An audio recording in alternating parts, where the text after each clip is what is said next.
Hello everyone, എല്ലാവരും സുഖമായിട്ടിരിക്കുന്നു എന്ന് വിശ്വസിക്കുന്നു. പുതിയ വീഡിയോയിലേക്ക് എല്ലാവർക്കും ഹാർദവമായ സ്വാഗതം. നമ്മുടെ 2026 SLC മോഡൽ എക്സാമുകളൊക്കെ അവസാനിച്ചിരിക്കുകയാണല്ലോ. നിങ്ങളുടെ എക്സാമുകളൊക്കെ എങ്ങനെ ഉണ്ടായിരുന്നു എന്ന് കമന്റ് ബോക്സിൽ ഒന്ന് ഷെയർ ചെയ്തേക്കണേ.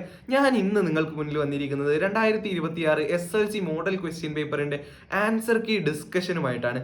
അപ്പോൾ അധിക സമയം കളയാതെ നമുക്ക് നേരെ വീഡിയോയിലേക്ക് കടക്കാം. സ്ക്രീനിൽ കാണുന്ന ഒന്നാമത്തെ ചോദ്യം, choose the incorrect statement from the following statements related to some salt. ഏതാനും ലവണങ്ങളുമായി ബന്ധപ്പെട്ട് ചുവടെ നൽകിയിരിക്കുന്ന പ്രസ്താവനകളിൽ തെറ്റായത് തിരഞ്ഞെടുക്കുക. 4 പ്രസ്താവനകൾ നൽകിയിരിക്കുന്നു. അതിൽ ശരിയേത് തെറ്റിയത് എന്ന് നമുക്ക് കണ്ടെത്തേണ്ടതുണ്ട്. ആദ്യത്തെ പ്രസ്താവന പരിശോധിക്കാം. Sodium carbonate is A basic salt. Sodium carbonate ഒരു ബേസിക് ലവണമാണ്. നിങ്ങൾക്കറിയോ എങ്ങനെയാണ് സോഡിയം കാർബണേറ്റ് ഉണ്ടാകുന്നത് എന്ന്? അല്ല, ഇനി ഓരോ സോൾട്ടുകളും ലവണങ്ങളും ഉണ്ടാവുന്നത് എങ്ങനെയാണ് എന്ന് നമുക്കറിയാം. ആസിഡുകളും ബേസുകളും കൂടിയുള്ള ന്യൂട്രലൈസേഷൻ റിയാക്ഷനിലൂടെയാണ് സോൾട്ടുകൾ ഉണ്ടാകുന്നത് എന്ന് നമുക്കറിയാലോ. ഇവിടെ സോഡിയം കാർബണേറ്റ് ഉണ്ടാകുന്നത് ഒരു സ്ട്രോങ് ബേസ് ആയിട്ടുള്ള സോഡിയം ഹൈഡ്രോക്സൈഡ് എന്ന ബേസും വളരെ വീക്ക് ആസിഡ് ആയിട്ടുള്ള കാർബോണിക് ആസിഡും കൂടി ചേർന്നാണ് സോഡിയം കാർബണേറ്റ് ഉണ്ടാകുന്നത്. ഒരു ആസിഡ് ബേസ് ന്യൂട്രലൈസേഷൻ റിയാക്ഷനിൽ ഉണ്ടാകുന്ന സോൾട്ടിന്റെ സ്വഭാവം നിശ്ചയിക്കുന്നത് പങ്കെടുക്കുന്ന ആസിഡുകളും ബേസുകളുമാണ്. സ്ട്രോങ് ആസിഡും സ്ട്രോങ് ബേസും ആണെങ്കിൽ നമുക്ക് കിട്ടുന്നത് ന്യൂട്രൽ ആയിരിക്കും. എന്നാൽ സ്ട്രോങ് ബേസും വീക്ക് ആസിഡും ആണെങ്കിൽ നമുക്ക് കിട്ടുന്ന സോൾട്ട് എന്ന് പറയുന്നത് ബേസിക് സോൾട്ട് ആയിരിക്കും. ഇനി വീക്ക് ബേസും സ്ട്രോങ് ആസിഡും തമ്മിൽ ന്യൂട്രലൈസേഷൻ നടന്നിട്ട് കിട്ടുന്ന സോൾട്ട് ആണ് എങ്കിൽ അത് അസിഡിക് സോൾട്ട് ആയിരിക്കും എന്നുള്ളത് നിങ്ങൾ മനസ്സിൽ വെക്കുക. ഇവിടെ രാസപ്രവർത്തനം നടന്നിരിക്കുന്നത് ഒരു സ്ട്രോങ് ബേസും വീക്ക് ആസിഡും ആണ് എന്നതിനാൽ ഇത് ഒരു ബേസിക് സോൾട്ട് ആയിരിക്കും. അപ്പോൾ ഈ പ്രസ്താവന ശരിയാണ്. രണ്ടാമത്തെ പ്രസ്താവന, ammonium chloride is A acidic salt. Ammonium chloride ഒരു അസിഡിക് ലവണമാണ്. നിങ്ങൾക്കറിയോ എങ്ങനെയാ അമോണിയം ക്ലോറൈഡ് ഉണ്ടാകുന്നത് എന്ന്? അമോണിയം ഹൈഡ്രോക്സൈഡ് എന്ന ഒരു വീക്ക് ബേസും ഹൈഡ്രോക്ലോറിക് ആസിഡ് എന്ന ഒരു സ്ട്രോങ് ആസിഡും ന്യൂട്രലൈസേഷൻ റിയാക്ഷനിൽ ഏർപ്പെട്ടാണ് നമുക്ക് അമോണിയം ക്ലോറൈഡ് ലഭിക്കുന്നത്. ഇവിടെ സ്ട്രോങ് ആസിഡ് ആണ് ഉള്ളത് എന്നതിനാൽ ഇവന്റെ സ്വഭാവം അസിഡിക് ആയിരിക്കും. അതുകൊണ്ട് തന്നെ ഇവൻ ഒരു അസിഡിക് സോൾട്ട് ആയിരിക്കും, അസിഡിക് ലവണമായിരിക്കും എന്നറിയുക. ഓപ്ഷൻ സി പരിശോധിക്കാം. NaCl undergoes salt hydrolysis. Sodium chloride ലവണ ഹൈഡ്രോളിസിന് വിധേയമാകുന്നു. എങ്ങനെയാണ് സോഡിയം ക്ലോറൈഡ് ഉണ്ടാകുന്നത് എന്ന് നമുക്ക് ആദ്യം പരിശോധിക്കാം. നമ്മുടെ സോഡിയം ക്ലോറൈഡ് ഉണ്ടാകുന്നത് ഒരു സ്ട്രോങ് ബേസ് ആയിട്ടുള്ള സോഡിയം ഹൈഡ്രോക്സൈഡും ഒരു സ്ട്രോങ് ആസിഡ് ആയിട്ടുള്ള ഹൈഡ്രോക്ലോറിക് ആസിഡും തമ്മിലുള്ള ന്യൂട്രലൈസേഷൻ റിയാക്ഷനിലൂടെയാണ് സോഡിയം ക്ലോറൈഡ് ഉണ്ടാകുന്നത്. കൂടാതെ ഇത് വെള്ളത്തിൽ ലയിപ്പിച്ച് കഴിഞ്ഞാൽ വെള്ളവുമായിട്ട് രാസപ്രവർത്തനത്തിൽ ഏർപ്പെട്ടിട്ട് ആസിഡിന്റെ സ്വഭാവമോ ബേസിന്റെ സ്വഭാവമോ കാണിക്കുകയില്ല. അതുകൊണ്ട് നമ്മൾ ഇവർ സോൾട്ട് ഹൈഡ്രോളിസിന് വിധേയമാകില്ല എന്നാണ് പറയാറുള്ളത്. Do not undergo salt hydrolysis. അപ്പോൾ പ്രസ്താവന സി തെറ്റാണ് എന്ന് നമുക്ക് മനസ്സിലായി. ഇനി നാലാമത്തെ ഓപ്ഷൻ പരിശോധിക്കാം. KCl is A neutral salt. Potassium chloride ഒരു ന്യൂട്രൽ ലവണമാണ്. എങ്ങനെയാണ് പൊട്ടാസ്യം ക്ലോറൈഡ് ഉണ്ടാകുന്നത് എന്ന് ഞാൻ പറഞ്ഞു തരട്ടെ. പൊട്ടാസ്യം ഹൈഡ്രോക്സൈഡ് എന്ന സ്ട്രോങ് ബേസും ഹൈഡ്രോക്ലോറിക് ആസിഡ് എന്ന സ്ട്രോങ് ആസിഡും തമ്മിലുള്ള ന്യൂട്രലൈസേഷൻ റിയാക്ഷനിലൂടെയാണ് പൊട്ടാസ്യം ക്ലോറൈഡ് ഉണ്ടാകുന്നത്. നമ്മൾ നേരത്തെ പറഞ്ഞിട്ടുള്ളതാണ് സ്ട്രോങ് ആസിഡും സ്ട്രോങ് ബേസും തമ്മിലുള്ള ന്യൂട്രലൈസേഷൻ റിയാക്ഷൻ വഴി ഉണ്ടാകുന്ന സോൾട്ട് എന്ന് പറയുന്നത് എപ്പോഴും ന്യൂട്രൽ ആയിരിക്കും. അതിനാൽ നമ്മൾ പറയും ഡി ശരിയാണ്. അപ്പോൾ ഇതിൽ നിന്നും നമുക്ക് ആൻസർ കിട്ടിയിരിക്കുന്നു.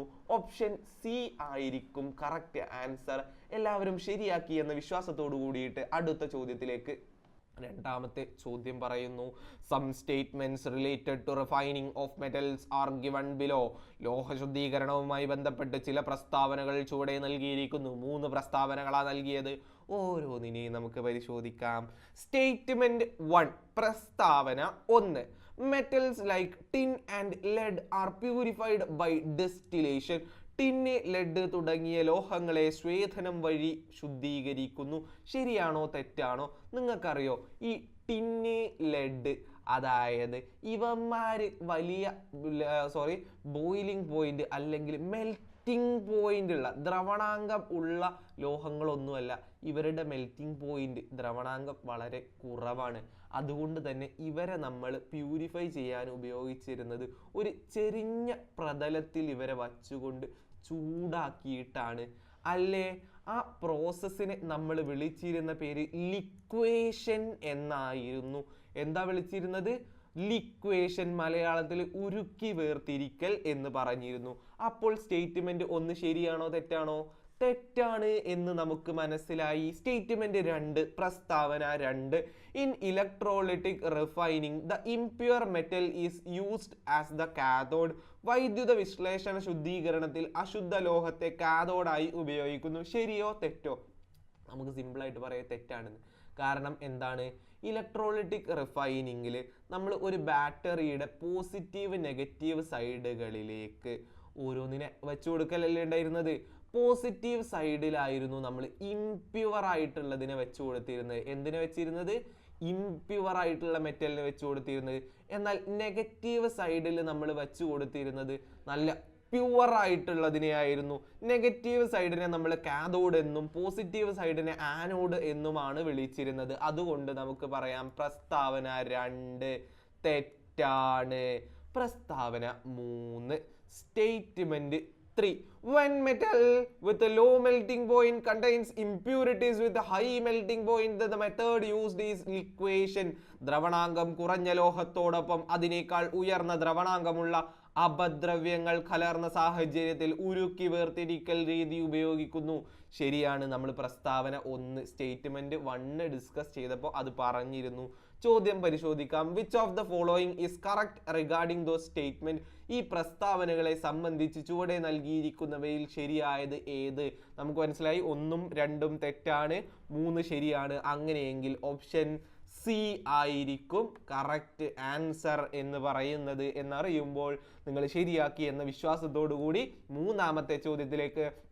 The relationship between volume and pressure of fixed mass of gas at constant temperature is given randomly in the table. Match the following. സ്ഥിര താപനിലയിൽ സ്ഥിതി ചെയ്യുന്ന ഒരു നിശ്ചിത മാസ വാതകത്തിന്റെ വ്യാപ്തവും മർദ്ദവും തമ്മിലുള്ള ബന്ധം ക്രമരഹിതമായി പട്ടികയിൽ നൽകിയിരിക്കുന്നു. ചേരുംപടി ചേർക്കുക. പ്രഷർ, വോളിയം, മർദ്ദം, വ്യാപ്തം നൽകിയിട്ടുണ്ട്. എത്രയൊക്കെ തന്നത് നോക്കിയാലോ. മർദ്ദമായിട്ട് നൽകിയിരിക്കുന്നത് 8, 2, 4 ATMകളാണ്. വോളിയമായിട്ട് വ്യാപ്തമായിട്ട് നൽകിയിരിക്കുന്നത് 2, 6, 3, 12 ലിറ്ററുകളാണ്. ഇത് ഒരു റാൻഡം ഓർഡറിലാണ് എന്നുള്ളത് കൊണ്ട് നമുക്ക് ഇതിൻ്റെ റിലേഷൻ പെട്ടെന്ന് കണ്ടുപിടിക്കാൻ കഴിയില്ലല്ലോ. പക്ഷേ നമ്മൾ 10ാം ക്ലാസ് കെമിസ്ട്രി പഠിച്ച കുട്ടികളല്ലേ, നമുക്ക് എല്ലാവർക്കും അറിയാം. ഗ്യാസ് ലോസിൽ നമ്മൾ ഒരു നിയമം പഠിച്ചിട്ടുണ്ട്. വോളിയത്തിനെയും പ്രഷറിനെയും ബന്ധിപ്പിക്കുന്ന നിയമം. ആ നിയമത്തിൻ്റെ പേര് ബോയിൽ നിയമം എന്നായിരുന്നു. ബോയിൽ നിയമം നമ്മളോട് പറഞ്ഞിട്ടുണ്ട് ഒരു വാതകത്തിൻ്റെ വ്യാപ്തം എന്ന് പറയുന്നത് അതിൻ്റെ മർദ്ദത്തിന് വിപരീതാനുപാതത്തിലായിരിക്കും. The volume of a gas will be inversely proportional to its pressure. അതിൽ നിന്നും നമ്മൾ ഒരു ഇക്വേഷൻ കണ്ടെത്തിയിരുന്നു. P1 V1 is equal to P2 V2 എന്ന് നൽകിയിരുന്നു. ഇവിടെ 3 പേരുണ്ട് എന്നതിനാൽ ഞാൻ വീണ്ടും ഈക്വൽ ടു കൊടുത്തിട്ട് P3 V3 നൽകുന്നു. നമുക്ക് പെട്ടെന്ന് റിലേഷൻ ഒന്നും കണ്ടുപിടിക്കാൻ കഴിയുന്നില്ല. നമുക്ക് ആകെ ചെയ്യാൻ പറ്റുന്ന കാര്യം എന്താണെന്നറിയോ? ഈ ഈക്വൽ എന്നുള്ള കണ്ടീഷൻ സാറ്റിസ്ഫൈ ചെയ്യുക എന്നുള്ളതാണ്. അതിനായിട്ട് P1 ആയിട്ട് ഞാൻ 8 കൊടുക്കും, P2 ആയിട്ട് 2 കൊടുക്കും, P3 ആയിട്ട് 4 കൊടുക്കും. ഇവർ എല്ലാവരും ഈക്വൽ ആയിട്ട് വരുന്ന പോയിന്റ് അല്ലേ നമുക്ക് കണ്ടെത്തേണ്ടത്. അതിന് വേണ്ടിയിട്ട് നമുക്ക് ട്രയൽ ആൻഡ് എറർ എന്ന് പറയുന്ന മെത്തേഡ് യൂസ് ചെയ്ത് നോക്കാം.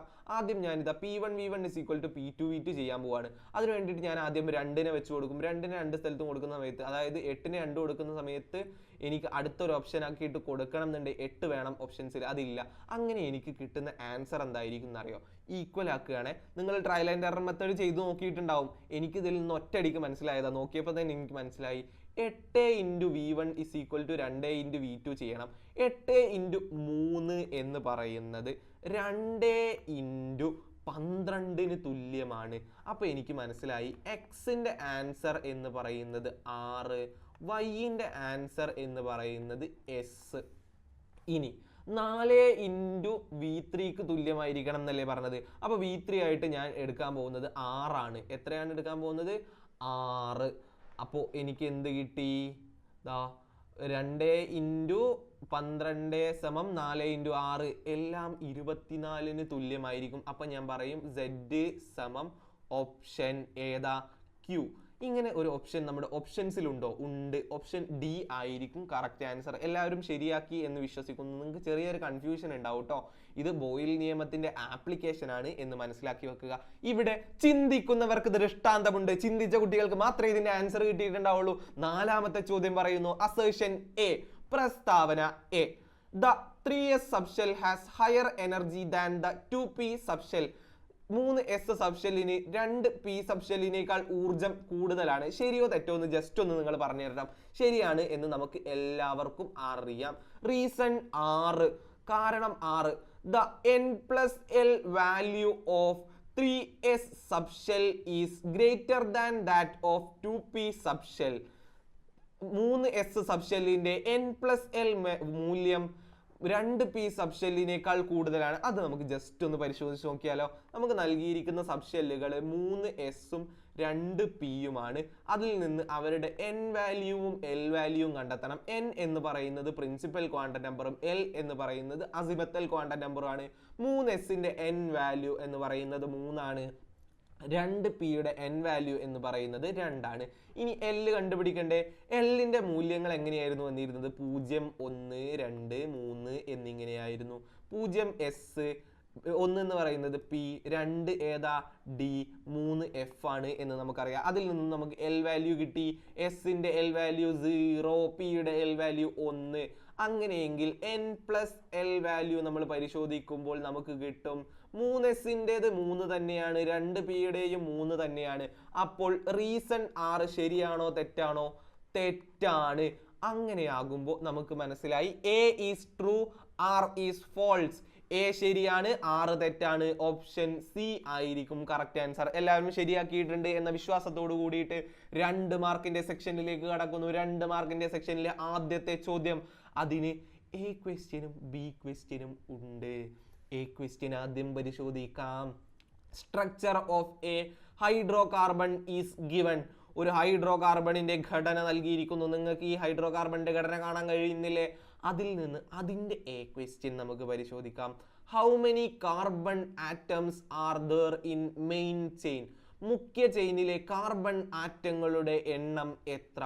എത്ര ആറ്റങ്ങൾ മെയിൻ ചെയിനിലുണ്ട് എന്ന് മനസ്സിലാക്കാൻ വേണ്ടിയിട്ട് നമ്മൾ ആദ്യം നമ്പർ ചെയ്യണം. ഞാനിതാ ഇവിടുന്ന് നേരെ ഉള്ളതിന് നമ്പർ ചെയ്യാൻ പോകും. 1, 2, 3, 4, 5, 6.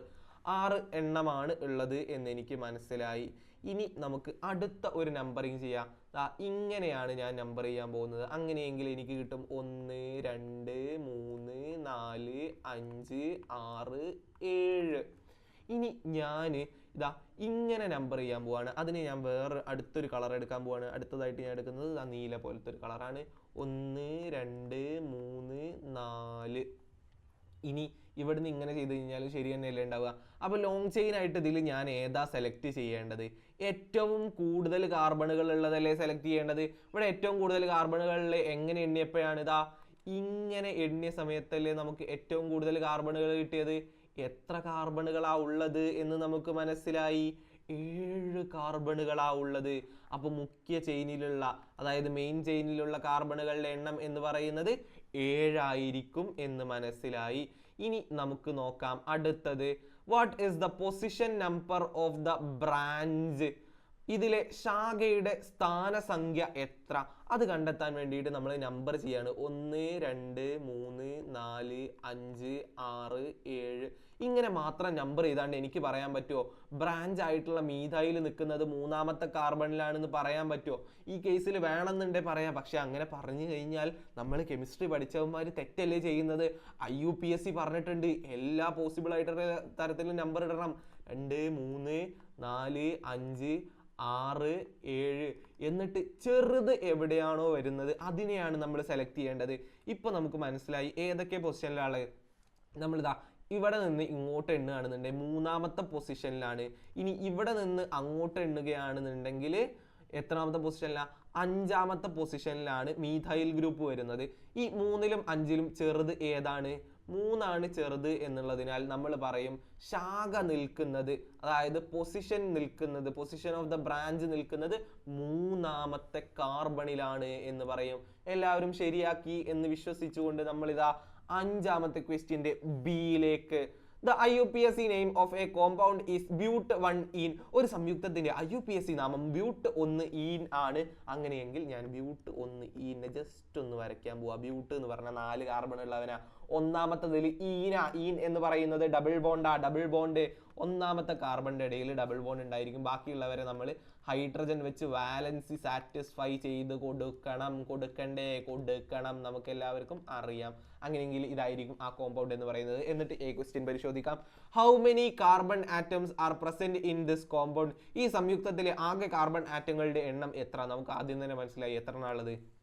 4 എണ്ണമാണുള്ളത്. ഇതാണോ ഇപ്പൊ ചോദ്യം? B, write the structural formula of alkyne containing the same number of carbon atoms. ഇത്രയും കാർബൺ ആറ്റങ്ങൾ ഉൾപ്പെടുന്ന ആൽക്കൈനിന്റെ ഘടനാവാക്യം എഴുതുക. ആൽക്കൈൻ എന്ന് പറയുന്നത് YNE അവസാനിക്കുന്നതാ, കൈനിൽ അവസാനിക്കുന്നതാവുമ്പോൾ നമുക്കറിയാം അത് ത്രിബന്ധനമുള്ള കോമ്പൗണ്ടാ, ട്രിപ്പിൾ ബോണ്ടുള്ള കോമ്പൗണ്ടാ വരയ്ക്കേണ്ടത്. അതും 4 കാർബൺ ആറ്റങ്ങളുള്ള ട്രിപ്പിൾ ബോണ്ടുള്ള കോമ്പൗണ്ട് വരയ്ക്കാനല്ലേ പറഞ്ഞത്. ഞാനിതാ ഒന്നാമത്തെയും രണ്ടാമത്തെയും കാർബൺ ആറ്റങ്ങൾക്കിടയിൽ തന്നെ ട്രിപ്പിൾ ബോണ്ട് വരച്ചു വെക്കുന്നു. ബാക്കിയുള്ളവരെ നിങ്ങൾ ഹൈഡ്രജൻ വെച്ച് സാറ്റിസ്ഫൈ ചെയ്ത് കൊടുക്കണേ, ഞാനിതാ നിങ്ങൾക്ക് വേണ്ടിയിട്ട് ചെയ്തു തരുന്നു. സാറ്റിസ്ഫൈ ചെയ്ത് കഴിഞ്ഞു. ഇങ്ങനെ മാത്രമാണോ പോസിബിലിറ്റി ഉള്ളത്? അല്ല. എനിക്ക് വേണമെന്നുണ്ടെങ്കിൽ എങ്ങനെയും എഴുതാം. രണ്ടാമത്തെയും മൂന്നാമത്തെയും കാർബൺ ആറ്റങ്ങൾക്കിടയിലും ട്രിപ്പിൾ ബോണ്ട് ത്രിബന്ധനം നൽകാൻ പറ്റുന്നതാണ് എന്ന് നിങ്ങൾക്കറിയാം. ഇതിൽ ഏതെങ്കിലും ഒരെണ്ണം വരച്ചു വെച്ചാൽ നിങ്ങൾക്ക് ഫുൾ മാർക്ക് കിട്ടും. ആറാമത്തെ ചോദ്യത്തിലേക്ക്. Element X of third period of periodic table has lowest ionisation enthalpy. ആവർത്തന പട്ടികയുടെ 3-ാം പീരിയഡിൽ അയോണീകരണ എൻതാൽപ്പി ഏറ്റവും കുറഞ്ഞ മൂലകമാണ് X. നിങ്ങൾക്ക് എന്താ പീരിയോഡിക് ടേബിൾ എന്നറിയില്ലേ? ഞാനിതാ പീരിയോഡിക് ടേബിളിന്റെ ഏതാണ്ടുള്ള ഘടന ഇവിടെ വരച്ചു വെക്കുകയാണ്. എൻ്റെ അപാരമായിട്ടുള്ള ചിത്രകലാ സ്കില്ല് കാരണം ഈ കോലത്തിലായതാണ്. യഥാർത്ഥ പീരിയോഡിക് ടേബിൾ നിങ്ങളുടെ ടെക്സ്റ്റ് പുസ്തകത്തിലുണ്ട്, അല്ലെങ്കിൽ ഇന്റർനെറ്റിൽ നിന്ന് നിങ്ങൾക്ക് ഡൗൺലോഡ് ചെയ്തെടുക്കാൻ പറ്റുന്നതാണ്. ഇതിൽ നമ്മൾ 9-ാം ക്ലാസ് പഠിച്ചിട്ടുണ്ട്. അയോണീകരണ എൻതാൽപ്പി, അയോണൈസേഷൻ എൻതാൽപ്പിയിൽ വരുന്ന മാറ്റം മുകളിൽ നിന്ന് താഴേക്ക് വരുന്നതിനനുസരിച്ച് ആറ്റത്തിന്റെ വലിപ്പം കൂടി വരുന്നു. അതിനാൽ തന്നെ ഇവന്റെ അയോണൈസേഷൻ എൻതാൽപ്പി എന്ന് പറയുന്നത് കുറഞ്ഞു വരുന്നത് നമുക്ക് കാണാം. എന്ത് സംഭവിക്കും? അയോണൈസേഷൻ എൻതാൽപ്പി മുകളിൽ നിന്ന് താഴേക്ക് കുറയും. ഇനി വലത്ത് നിന്ന് ഇടത്തേക്കാണെന്നുണ്ടെങ്കിൽ എന്ത് സംഭവിക്കും എന്നറിയോ? ആറ്റത്തിന്റെ വലിപ്പം കുറഞ്ഞു വരുന്നത് കാണാം. കാരണം എന്താന്ന് വെച്ച് കഴിഞ്ഞാൽ ഇവിടെ ന്യൂക്ലിയർ ചാർജ് കൂടും. അതുകൊണ്ട് തന്നെ അയോണൈസേഷൻ എൻതാൽപ്പി കൂടി വരുന്നതായിട്ടും നിങ്ങൾക്ക് കാണാൻ കഴിയും. ഇനി നമ്മളോട് ക്വസ്റ്റ്യൻ എന്ത് പറയുന്നു എന്ന് പരിശോധിക്കാം. In which group does X belongs?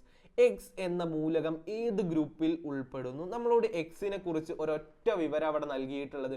3-ാമത്തെ പീരിയഡിൽ പെടുന്ന ആളാണ് എക്സ് എന്ന് പറയുന്നത് എന്ന് ചോദ്യത്തിൽ പറഞ്ഞിട്ടുണ്ട്. അങ്ങനെയെങ്കിൽ നിങ്ങൾക്ക് സിമ്പിൾ ആയിട്ട് പറഞ്ഞൂടെ? നമുക്കറിയാം ഇടത്ത് നിന്ന് വലത്തേക്ക് പോകുന്നതിനനുസരിച്ച് അയോണൈസേഷൻ എൻതാൽപ്പി കൂടി വരും. അപ്പൊ 3-ാമത്തെ പീരിയഡിൽ ആദ്യത്തെ മൂലകത്തിനായിരിക്കും എന്ത് കൂടുതൽ ഉണ്ടായിരിക്കുക? അയോണൈസേഷൻ എൻതാൽപ്പി ഏറ്റവും കുറവുണ്ടായിരിക്കുക. കൂടുതലാണോ? അല്ലല്ലോ. അപ്പോൾ നമ്മൾ പറയും ഇവന്റെ ഗ്രൂപ്പ് എന്ന് പറയുന്നത് 1 ആയിരിക്കും. B question.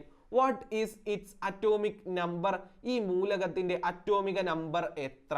1-ാമത്തെ ഗ്രൂപ്പിൽ ആരൊക്കെയാ ഉള്ളത് എന്ന് നിങ്ങൾക്കറിയോ? 1-ാമത്തെ ഗ്രൂപ്പിന് ഞാൻ നിങ്ങൾക്ക് സിമ്പിൾ ആയിട്ടൊരു കോഡിൽ പഠിപ്പിച്ചു തരട്ടെ. ഹായ് ലീ നാ കെ, റൂബിയുടെ ക്ലോസ് ഫ്രണ്ട്. എന്താണ്? ഹായ് ലീന കെ, റൂബിയുടെ ക്ലോസ് ഫ്രണ്ട് എന്ന് പറയുന്ന ഒരു കോഡ് നിങ്ങൾ പഠിച്ചു വെക്കുക. അതായത് hydrogen, lithium, sodium, potassium, rubidium, caesium, francium എന്ന് പറയുന്ന എലമെന്റുകളാണ് അവർ. അതിൽ നിന്ന് നമുക്ക് മനസ്സിലായി 3-ാമത്തെ പീരിയഡ് എന്ന് പറയുന്നത് ഏതാ? 1, 2, 3. 3-ാമത്തെ പീരിയഡിൽ ആദ്യത്തെ മൂലകം എന്ന് പറയുന്നത് സോഡിയം ആണ്. അപ്പോൾ നമുക്ക് പറയാൻ പറ്റും ഈ മൂലകം എന്ന് പറയുന്നത് സോഡിയം ആണ്. അവന്റെ അറ്റോമിക നമ്പർ എന്ന് പറയുന്നത് 11 എല്ലാവരും ശരിയാക്കി എന്ന വിശ്വാസത്തോടു കൂടി 7-ാമത്തെ ചോദ്യത്തിലേക്ക്. Calamine is ore of zinc. സിങ്കിന്റെ ഒരു അയിരാണ് കലാമൈൻ ആണ്. സിങ്കിന് 2 ഓറുകളാണ് നമ്മൾ പഠിച്ചിട്ടുള്ളത്. അതിൽ ഒന്നാമത്തതാണ് കലാമിൻ എന്ന് പറയുന്നത്, രണ്ടാമത്തത് സിങ്ക് ബ്ലെൻഡ് ആയിരുന്നു. സിങ്ക് ബ്ലെൻഡിന് നമ്മൾ ZnS എന്ന് എഴുതിയിരുന്നു, കലാമിൻ ആണെന്നുണ്ടെങ്കിൽ ZnCO3 എന്നുമായിരുന്നു എഴുതിയിരുന്നത് അല്ലെ. ക്വസ്റ്റ്യൻ പരിശോധിക്കാം. Write its chemical formula. ഈ അയിരിന്റെ രാസസൂത്രം എഴുതുക. നമുക്ക് മനസ്സിലായി ZnCO3 ആണ് അവൻ അല്ലേ, ആണ്, നമുക്ക് മനസ്സിലായിട്ടുണ്ട് ആദ്യം തന്നെ. B question. Which method is used to convert the concentrated ore into oxide. സാന്ദ്രീകരിച്ച ഈ അയിരിനെ ഓക്സൈഡ് ആക്കി മാറ്റാൻ ഉപയോഗിക്കുന്ന മാർഗം ഏത്? എല്ലാവർക്കും അറിയാം. ഇതിൽ ഇതാ CO3 എന്ന് കാണുന്നുണ്ട്, ഓയുടെ പ്രസൻസ് ഉണ്ട്, ഓക്സിജന്റെ പ്രസൻസ് ഉണ്ട് എന്നുള്ളത് കൊണ്ട് നമുക്ക് ഇവിടെ ഉപയോഗിക്കാൻ പറ്റുന്നത് റോസ്റ്റിംഗ് ആണോ കാൽസിനേഷൻ ആണോ? സിമ്പിൾ ആയിട്ട് നിങ്ങൾ പറയണം, ഇവിടെ ആരാണ് ഓക്സിജന്റെ ലിമിറ്റഡ് പ്രസൻസിലായിരിക്കണം നമ്മൾ ഇവനെ ചൂടാക്കേണ്ടത്. അപ്പോൾ നമുക്ക് ലഭിക്കുന്ന ആളായിരിക്കും എന്ത്? ZnO, സിങ്കിന്റെ ഓക്സൈഡ് കിട്ടുക.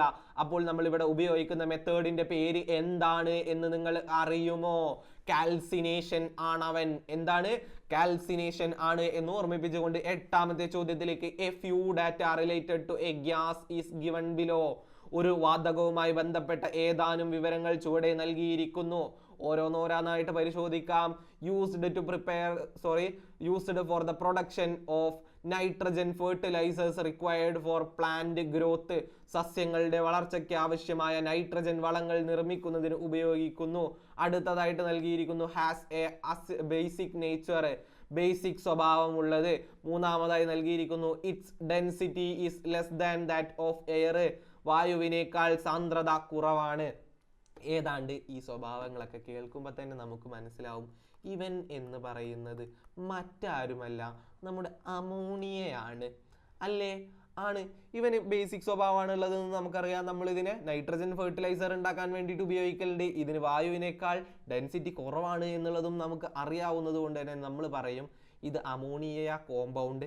ഇനി നമുക്ക് AB ക്വസ്റ്റ്യൻസ് പരിശോധിക്കണ്ടേ. A question, which are the chemicals required to prepare the gas in the laboratory? പരീക്ഷണശാലയിൽ ഈ വാതകം നിർമ്മിക്കുന്നതിന് ആവശ്യമായ രാസവസ്തുക്കൾ ഏതെല്ലാം? നിങ്ങൾക്കറിയാം ഏതൊക്കെയാണെന്നുള്ളത്. നമ്മളെല്ലാവരും 10ാം ക്ലാസ് കെമിസ്ട്രിയിൽ അമോണിയയുടെ ലബോറട്ടറി പ്രിപ്പറേഷനിൽ പഠിച്ചിട്ടുണ്ട്. അമോണിയം ക്ലോറൈഡും NH4Cl അതുപോലെ തന്നെ കാൽഷ്യം ഹൈഡ്രോക്സൈഡും രാസപ്രവർത്തനത്തിൽ ഏർപ്പെടുത്തിയാണ് നമ്മൾ അമോണിയയെ ലബോറട്ടറിയിൽ നിർമ്മിച്ചിരുന്നത് എന്ന് മനസ്സിലാക്കിയിട്ടുണ്ട്. അപ്പോൾ നമുക്ക് മനസ്സിലായി എയുടെ ആൻസർ എന്ന് പറയുന്നത് അമോണിയം ക്ലോറൈഡും കാൽഷ്യം ഹൈഡ്രോക്സൈഡുമാണ്. B, by what name is the concentrated aqueous solution of this gas known? ഈ വാതകത്തിന്റെ ഗാഢ ജലീയ ലായനി ഏത് പേരിൽ അറിയപ്പെടുന്നു? ഇതിൽ നമ്മൾ ലിക്വിഡ് അമോണിയ, ലിക്വർ അമോണിയ എന്ന 2 ആളുകളെ പഠിച്ചിട്ടുണ്ട്. അതിൽ ആദ്യം നിങ്ങൾ പഠിക്കേണ്ടത് ലിക്വിഡ് അമോണിയയാണ്. ലിക്വിഡ് അമോണിയ എന്ന് പറഞ്ഞു കഴിഞ്ഞാൽ ഈ അമോണിയ ഗ്യാസ് ആണല്ലോ, ഈ ഗ്യാസിനെ തണുപ്പിച്ചിട്ട് നമ്മൾ ലിക്വിഡാക്കി മാറ്റുന്നതിനെയാണ് ലിക്വിഡ് അമോണിയ എന്ന് വിളിക്കുന്നത്. എന്നാൽ അമോണിയ വെള്ളത്തിൽ ലയിപ്പിച്ചിട്ട് അക്വസ് സൊല്യൂഷൻ ഉണ്ടാക്കി കഴിഞ്ഞാൽ നമ്മൾ അതിനെ ലിക്വർ അമോണിയ എന്നാ വിളിക്കുക. എന്തമോണിയ? Liquor ammonia. അപ്പൊ നമ്മൾ ബിയുടെ ആൻസർ ആയിട്ട് എന്ത് പറഞ്ഞു കൊടുക്കണം? അക്വസ് സൊല്യൂഷൻ എന്നല്ലേ ചോദിച്ചിട്ടുള്ളത്, ജലീയ ലായനി. ലിക്വർ അമോണിയ ആയിരിക്കും ആൻസർ. എല്ലാവരും ശരിയാക്കി എന്ന വിശ്വാസത്തോടു കൂടിയിട്ട് 9ാമത്തെ ചോദ്യത്തിലേക്ക്. 9ാമത്തെ ചോദ്യത്തിനും A സെക്ഷനും B സെക്ഷനും ഉണ്ട്. അതിൽ A സെക്ഷൻ ആദ്യം പരിശോധിക്കുന്നു. Molten sodium chloride is A good conductor because it's ions can move freely. ഉരുകിയ സോഡിയം ക്ലോറൈഡ് ഒരു മികച്ച ചാലകമാണ്, കാരണം ഇതിലെ അയോണുകൾക്ക് സ്വതന്ത്രമായി സഞ്ചരിക്കാൻ കഴിയും. അതെല്ലാവർക്കും അറിയുന്ന കാര്യമല്ലേ. അപ്പോൾ എയും ബിയും ചോദ്യങ്ങൾ പരിശോധിച്ചാലോ. which is the gas liberated at anode during electrolysis of molten sodium chloride? ഉരുകിയ സോഡിയം ക്ലോറൈഡ് വൈദ്യുത വിശ്ലേഷണം ചെയ്യുമ്പോൾ ആനോഡിൽ സ്വതന്ത്രമാകുന്ന വാതകം ഏത്? ആനോഡിലും കാഥോഡിലും നടക്കുന്ന രാസപ്രവർത്തനങ്ങൾ ഏത് എന്നാദ്യം അറിഞ്ഞിരിക്കണം. ആദ്യം നമ്മളൊരു പാത്രത്തിൽ ഉരുകിയ സോഡിയം ക്ലോറൈഡിനെ എടുക്കും, എന്നിട്ട് അതിലേക്ക് 2 ഇലക്ട്രോഡുകൾ ഇറക്കി വെക്കും. അതിൽ ആ ഓരോ ഇലക്ട്രോഡുകളെയും നമ്മൾ ഒരു പോസിറ്റീവ് സൈഡിലേക്കും ഒരു നെഗറ്റീവ് സൈഡിലേക്കും ബന്ധിപ്പിക്കും. ഇതിൽ പോസിറ്റീവ് സൈഡിനെ നമ്മൾ ആനോഡ് എന്ന് വിളിക്കും, നെഗറ്റീവ് സൈഡിനെ നമ്മൾ കാഥോഡ് എന്നുമായിരുന്നു വിളിച്ചിരുന്നത്. നമ്മളോട് ചോദ്യം ചോദിച്ചിരിക്കുന്നത് ഇവിടെ ആനോഡിൽ സ്വതന്ത്രമാകുന്ന വാതകം ഏതാണ് എന്നുള്ളതാണ്. ഈ NaCl നമ്മൾ ഉരുക്കി കഴിഞ്ഞാൽ ഇവൻ Na+ഉം Cl- മാറുന്നത് നിങ്ങൾക്ക് കാണാൻ സാധിക്കും. അതോടുകൂടി തന്നെ ഇവർ ഓപ്പോസിറ്റ് ചാർജുള്ള ഭാഗങ്ങളിലേക്ക് അട്രാക്ട് ചെയ്യും എന്ന് നമുക്ക് അറിയാവുന്നതാണല്ലോ. അതുകൊണ്ട് തന്നെ ആനോഡിലേക്ക് നെഗറ്റീവ് ചാർജുള്ള ആളാണ് വരിക. ആനോഡിൽ നടക്കുന്ന രാസപ്രവർത്തനം എന്താണ് എന്ന് നിങ്ങൾ അറിഞ്ഞിരിക്കണം. ആൻഓക്സ്, റെഡ് കാറ്റ് എന്ന് നിങ്ങൾ പഠിച്ചിട്ടുണ്ടായിരിക്കും. ഞാൻ മുൻപ് നടന്ന പല ക്ലാസ്സുകളിലും ഇതിനെക്കുറിച്ച് പറഞ്ഞിട്ടുണ്ട്. ആനോഡിൽ ഓക്സിഡേഷൻ, റിഡക്ഷൻ കാഥോഡിലും ആണ് നടക്കുക. ഓക്സിഡേഷൻ എന്നാൽ എന്ത്, റിഡക്ഷൻ എന്നാൽ എന്ത് എന്ന് പഠിക്കാൻ വേണ്ടിയിട്ട് ഓയിൽ റിഗ് എന്ന് പറയുന്ന ഒരു കോഡും നമ്മൾ പഠിച്ചിട്ടുണ്ട്. Oxidation is losing of electron, reduction is gaining of electron. അതായത് ഓക്സിഡേഷനിൽ നടക്കുന്നത് ഇലക്ട്രോണിനെ വിട്ടുകൊടുക്കൽ ആണ്. അതോടുകൂടി നിങ്ങൾ മനസ്സിലാക്കണം, ആനോഡിൽ വച്ച് നടക്കുന്ന രാസപ്രവർത്തനം എന്ന് പറയുന്നത് Cl- ഇലക്ട്രോണിനെ വിട്ടുകൊടുത്തുകൊണ്ട് Cl ഗ്യാസ് ആയിട്ട് മാറും. അപ്പോൾ 2 Cl- ആയിരിക്കും പോവുക, 2 ഇലക്ട്രോണുകളെയും നമുക്ക് വിട്ടു നൽകുന്നതായിട്ട് കാണാം. ഏത് ഗ്യാസാ എന്ന് ചോദിച്ചാൽ നിങ്ങൾ പറയേണ്ട ഉത്തരം ക്ലോറിൻ ഗ്യാസാ. ഏത് ഗ്യാസാണ്? ക്ലോറിൻ വാതകമാണ് എന്ന് പറയുമ്പോൾ ബി ക്വസ്റ്റ്യനിലേക്ക് write the chemical equation of reaction taking place at cathode. കാഥോഡിൽ നടക്കുന്ന രാസപ്രവർത്തന സമവാക്യം എഴുതുക. കാഥോഡിൽ നടക്കുന്നത് എന്താ എന്ന് നമുക്കറിയാലോ. കാഥോഡിൽ റിഡക്ഷൻ നടക്കുക. റിഡക്ഷൻ എന്ന് പറയുന്നത് ഇലക്ട്രോണിനെ സ്വീകരിക്കൽ ആണ് എന്നും നമുക്ക് അറിയാം. അങ്ങനെയെങ്കിൽ നമ്മുടെ Na+ ആണ് കാഥോഡിലേക്ക് പോവുക. കാരണം കാഥോഡിന്റെ ചാർജ് നെഗറ്റീവ് ആണ്. നെഗറ്റീവ് ചാർജ് ഉള്ളിടത്തേക്ക് പോസിറ്റീവ് ചാർജ് ഉള്ള ആൾ അട്രാക്ട് ചെയ്യപ്പെടും. അവിടെ എത്തിയതിന് ശേഷം റിഡക്ഷൻ നടക്കും, ഗെയിനിങ് ഓഫ് ഇലക്ട്രോൺ. ഇലക്ട്രോണിനെ സ്വീകരിച്ചുകൊണ്ട് അവൻ സോഡിയം ആറ്റമായിട്ട് മാറുന്നത് നിങ്ങൾക്ക് കാണാൻ കഴിയും. ഈ രാസപ്രവർത്തനം എഴുതി വെക്കുക. ഇനി 9 ബി ക്വസ്റ്റ്യനിലേക്ക് electroplating is one of the application of electrolysis.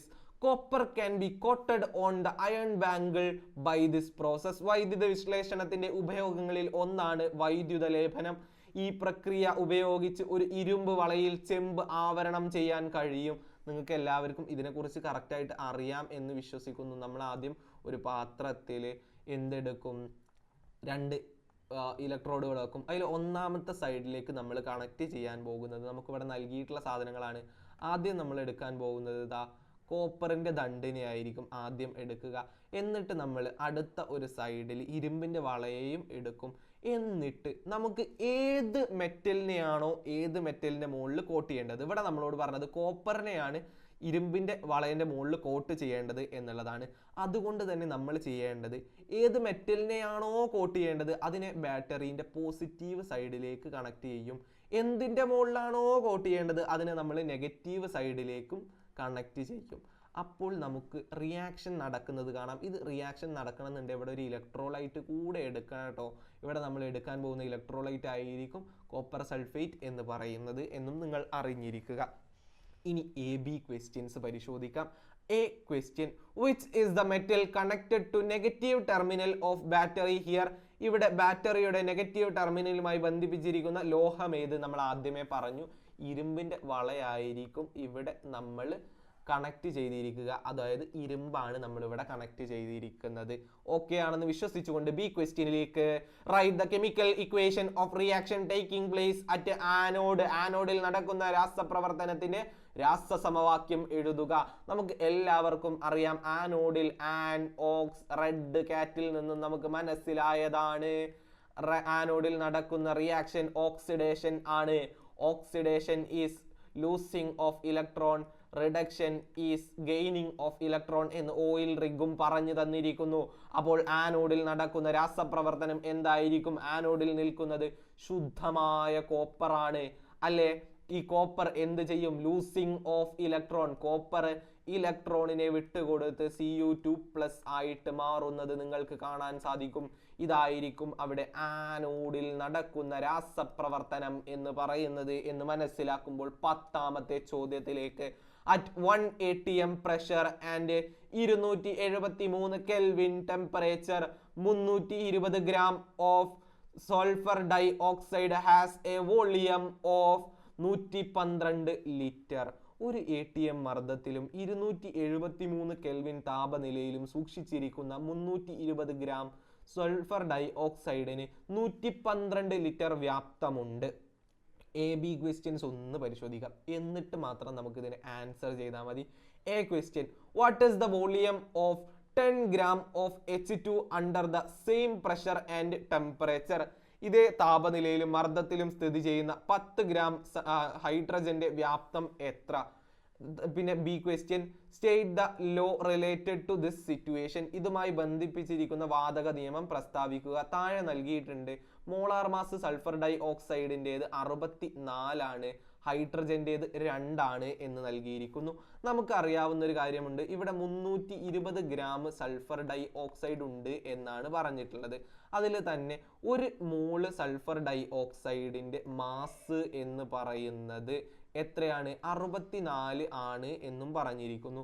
അപ്പോൾ ഈ 320-ൽ എത്ര മോളുകൾ ഉണ്ട് എന്ന് നമുക്കൊന്ന് കണ്ടുപിടിച്ചാലോ. 320 ഡിവൈഡഡ് ബൈ 64 ചെയ്താൽ നമുക്ക് കിട്ടുന്ന ആൻസർ 5 എന്നായിരിക്കും അല്ലേ? ആണ്. വേണമെങ്കിൽ ഒന്ന് നിങ്ങൾക്ക് കൺഫേം ചെയ്ത് നോക്കാവുന്നതാണ് കേട്ടോ. ഞാൻ കുറച്ച് മാത്തമാറ്റിക്സിൽ സ്പീഡാണ് എന്നുള്ളത് കൊണ്ടാണ് ഞാൻ പെട്ടെന്ന് ചെയ്തത്. ഇനി നിങ്ങൾ അറിയുക, 5 മോളിന് നിൽക്കാൻ ആവശ്യമായിട്ടുള്ള സ്ഥലം 112 ലിറ്റർ ആണ് എങ്കിൽ എ ക്വസ്റ്റ്യൻ ചോദിച്ചത് 10 ഗ്രാം H2വിന് നിൽക്കാൻ ആവശ്യമായിട്ടുള്ള സ്ഥലം ആണ്. 10 ഗ്രാം H2 എന്ന് പറയുമ്പോൾ ഇതിൽ എത്ര മോൾ ഉണ്ട് എന്ന് നമുക്ക് കണ്ടുപിടിക്കേണ്ടേ. ഹൈഡ്രജന്റെ മോളാർ മാസ് 2 ആണ്, അതായത് 10/2 = 5. ഇവിടെയും 5 മോള് തന്നെയാണ് ഉള്ളത് എന്ന് മനസ്സിലായിരിക്കുന്നു ഇല്ലേ? അപ്പൊ ഇതിനാവശ്യമായിട്ടുള്ള സ്ഥലം എത്രയായിരിക്കും എന്ന് കണ്ടുപിടിക്കണ്ടേ. 1 മോളിന് STPയിൽ സാധാരണഗതിയിൽ ആവശ്യമായത് 22.4 ലിറ്റർ സ്ഥലമാണ് എങ്കിൽ 5 എണ്ണത്തിനാണെന്നുണ്ടെങ്കിൽ 5 മോളിനാണെങ്കിൽ ആവശ്യമായ സ്ഥലം എത്രയായിരിക്കും എന്ന് നിങ്ങൾക്ക് പറയാമോ? 22.4 × 5. സിമ്പിൾ ആയിട്ട് നിങ്ങൾക്ക് ചെയ്യാൻ കഴിയും കേട്ടോ. 112 എന്നായിരിക്കും ആൻസർ വരിക. ജസ്റ്റ് ലോജിക്കലി ചിന്തിച്ചാൽ മതി. നമുക്ക് അവഗാഡ്രോ ലോ അറിയില്ലേ? അവഗാഡ്രോ ലോ എന്താന്ന് പറഞ്ഞിട്ടുള്ളത്? അവഗാഡ്രോ ലോ പറഞ്ഞിട്ടുള്ളത് ഒരു നിശ്ചിത താപനിലയിലും മർദ്ദത്തിലും ഒരേ വോളിയത്തിൽ ഉണ്ടാവുന്ന മോളുകളുടെ എണ്ണം തുല്യമായിരിക്കും, ഈക്വൽ ആയിരിക്കും എന്നല്ലേ പറഞ്ഞിട്ടുള്ളത്. അതാണ് ഇവിടുത്തെ നിയമം എന്ന് പറയുന്നത്. അയ്യോ, അപ്പൊ ഞാൻ പറഞ്ഞത് ബിയുടെ ആൻസർ ആട്ടോ. നിങ്ങൾക്ക് മനസ്സിലായി എന്ന് ഞാൻ വിശ്വസിക്കുന്നു. ഇവിടെ പറഞ്ഞിരിക്കുന്ന നിയമം എന്ന് പറയുന്നത് അവോഗാഡ്രോ നിയമം ആണ് എന്ന് അറിയുമ്പോൾ B question done, A question done. ശരിയായില്ലേ?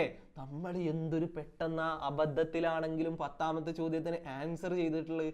നമ്മൾ ഭയങ്കര സംഭവം തന്നെയെന്ന് നമുക്ക് സ്വന്തം പറഞ്ഞ് ആശ്വസിക്കാം. 11ാമത്തെ ചോദ്യം, esters generally have a pleasant smell of flower and fruits. The structural formula of a ester is given. എസ്റ്ററുകൾക്ക് പൊതുവെ പൂക്കളുടെയും പഴങ്ങളുടെയും സുഗന്ധമാണുള്ളത്. ഒരു എസ്റ്ററിന്റെ ഘടനാവാക്യമാണ് ചുവടെ നൽകിയിരിക്കുന്നത്. നമുക്ക് നൽകിയിരിക്കുന്ന എസ്റ്റർ ഏതാണ് എന്നൊന്ന് നിങ്ങൾക്ക് കണ്ടുപിടിക്കാൻ കഴിയുമോ? അതിന്റെ പേരിടൽ എങ്ങനെയെന്ന് നിങ്ങൾക്ക് അറിയോ? ഈ COO ഗ്രൂപ്പില്ലേ, അതിന് മുൻപുള്ളതിനെയാണ് നമ്മൾ എസ്റ്ററുകളുടെ പേരിടുന്ന സമയത്ത് ആദ്യം കൺസിഡർ ചെയ്യേണ്ടത്. ഇതിന്റെ പേര് ഈഥൈൽ. ഇവന്റെ പേരാട്ടോ ഞാൻ പറയാൻ പോണത്, ഈഥൈൽ. പിന്നെ ഇവിടെ 4 പേരുള്ളത്. അപ്പോൾ ബ്യൂട്ടനോയേറ്റ്, ഈഥൈൽ ബ്യൂട്ടനോയേറ്റ് ആണ് ഈ കോമ്പൗണ്ട് എന്ന് പറയുന്നത്. ഈ കോമ്പൗണ്ട് ഏതാണ്? ഈഥൈൽ ബ്യൂട്ടനോയേറ്റ് ആണ്. നമ്മൾ കെമിസ്ട്രിയിലെ 2ാമത്തെ പാഠത്തിൽ പഠിച്ചിട്ടുണ്ട് ഈഥൈൽ ബ്യൂട്ടനോയേറ്റ് ഉണ്ടാക്കുന്നത് എങ്ങനെയാണെന്ന്. ഈഥൈൽ ബ്യൂട്ടനോയേറ്റ് എങ്ങനെ ഉണ്ടാക്കിയിരുന്നത് നിങ്ങൾക്കറിയോ? എസ്റ്ററുകൾ തന്നെ ഉണ്ടാവുന്നത് എങ്ങനെയാണ്?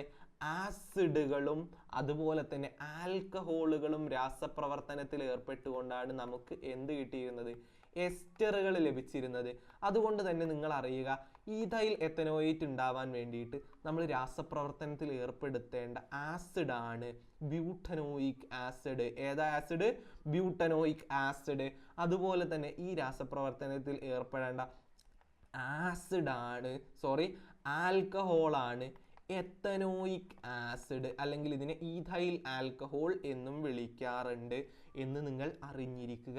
ഇങ്ങനെ ഉണ്ടാവുന്ന കോമ്പൗണ്ടിന്റെ പേര് ഈഥൈൽ ബ്യൂട്ടനോയേറ്റ് എന്നായിരിക്കും. AB ക്വസ്റ്റ്യൻസ് പരിശോധിക്കാം.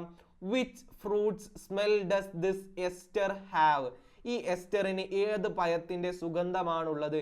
നിങ്ങൾക്കറിയോ ഏത് പഴത്തിന്റെ ആണെന്ന്? പൈനാപ്പിൾ ആണ് ആ പഴം. ഏതാണ്? പൈനാപ്പിൾ ആണ് ആ പഴം എന്ന് നിങ്ങൾ അറിയുക. നല്ല പൈനാപ്പിളിന്റെ സ്മെല്ലായിരിക്കും ഈഥൈൽ ബ്യൂട്ടനോയേറ്റിന് ഉണ്ടായിരിക്കുക. B question, write the name of carboxylic acid used to prepare this ester. ഈ എസ്റ്റർ നിർമ്മിക്കാൻ ആവശ്യമായ കാർബോക്സിലിക് ആസിഡിന്റെ പേര് എഴുതുക. നമ്മൾ ആദ്യമേ പറഞ്ഞിരിക്കുന്നു, ഇവന്റെ പേര് ബ്യൂട്ടനോയിക് ആസിഡ് ആണ്. ബ്യൂട്ടനോയിക് ആസിഡ് ആണ് നമ്മൾ ഉപയോഗിക്കാറുള്ളത്. അടുത്ത പേജിൽ എന്താ ഉള്ളത്? അടുത്ത പേജിൽ നമുക്കുള്ളത് കുറച്ച് എസ്റ്ററുകളുടെ പേരും അവ എന്തൊക്കെ കാർബോക്സിലിക് ആസിഡും ആൽക്കഹോളും വെച്ചിട്ടാണ് നൽകിയിരിക്കുന്നത് അല്ലെങ്കിൽ ഉണ്ടാക്കുന്നത് എന്നല്ലേ ചോദിച്ചിട്ടുള്ളത്. നമ്മളെ ചോദ്യത്തിൽ പറഞ്ഞിട്ടുള്ള ആളാരാണ്? ഈഥൈൽ ബ്യൂട്ടനോയേറ്റ് ആണ്. പൈനാപ്പിളിന്റെ സ്മെല്ലാണ് ഉള്ളത് എന്ന് നമ്മൾ ആദ്യമേ കൺഫേം ചെയ്തു.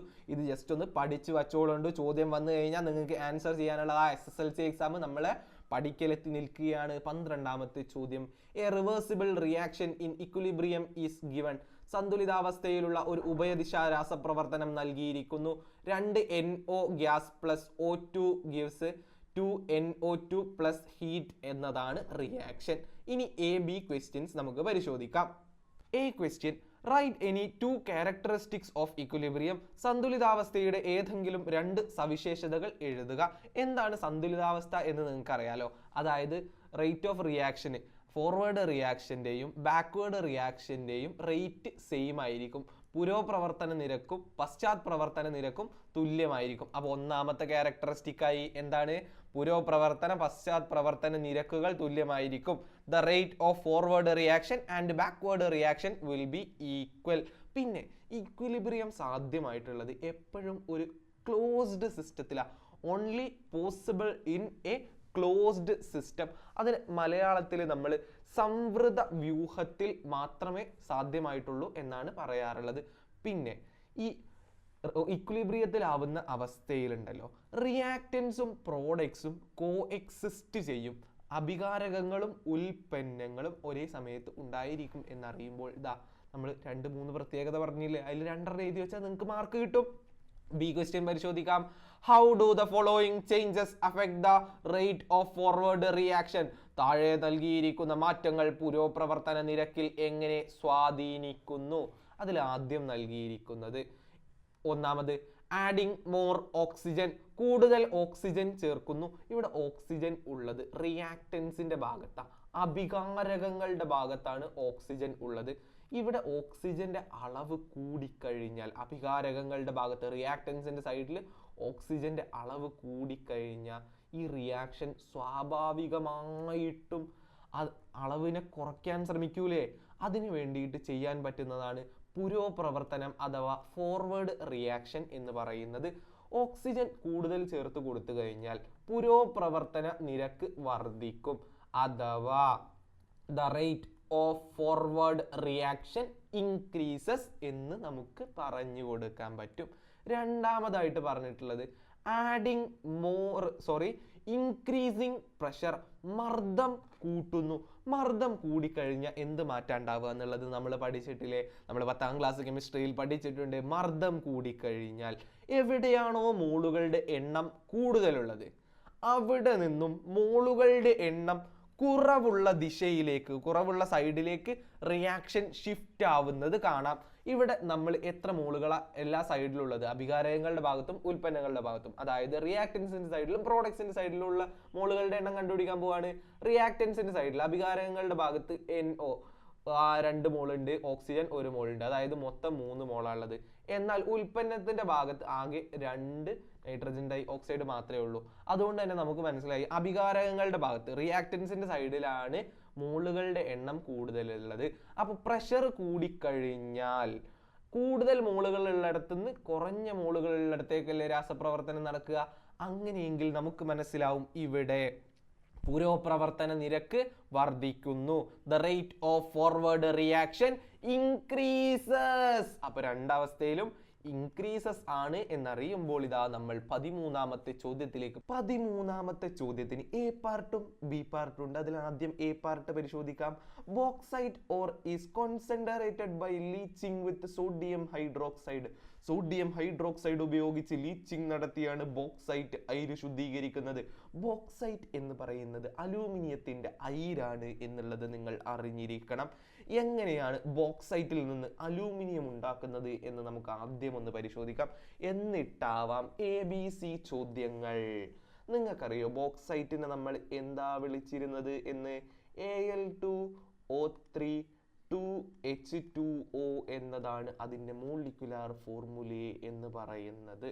നമ്മൾ ആദ്യം ബോക്സൈറ്റിനെ എടുത്തതിന് ശേഷം സോഡിയം ഹൈഡ്രോക്സൈഡുമായിട്ട് ചേർത്ത് കോൺസെൻട്രേഷൻ നടത്തിയാൽ നമുക്ക് ലഭിക്കുന്ന പ്രോഡക്റ്റ് ആയിരിക്കും NaAlO2 എന്ന് പറയുന്ന സോഡിയം അലൂമിനേറ്റ്. ഓക്കെ ആണെന്ന് വിശ്വസിക്കുന്നു. ഇതേ സോഡിയം അലൂമിനേറ്റിനെ നമ്മൾ എടുക്കും. അതിനുശേഷം അതിനെ നമ്മുടെ അലൂമിനിയം ഹൈഡ്രോക്സൈഡുമായി രാസപ്രവർത്തനത്തിൽ ഏർപ്പെടുത്തും.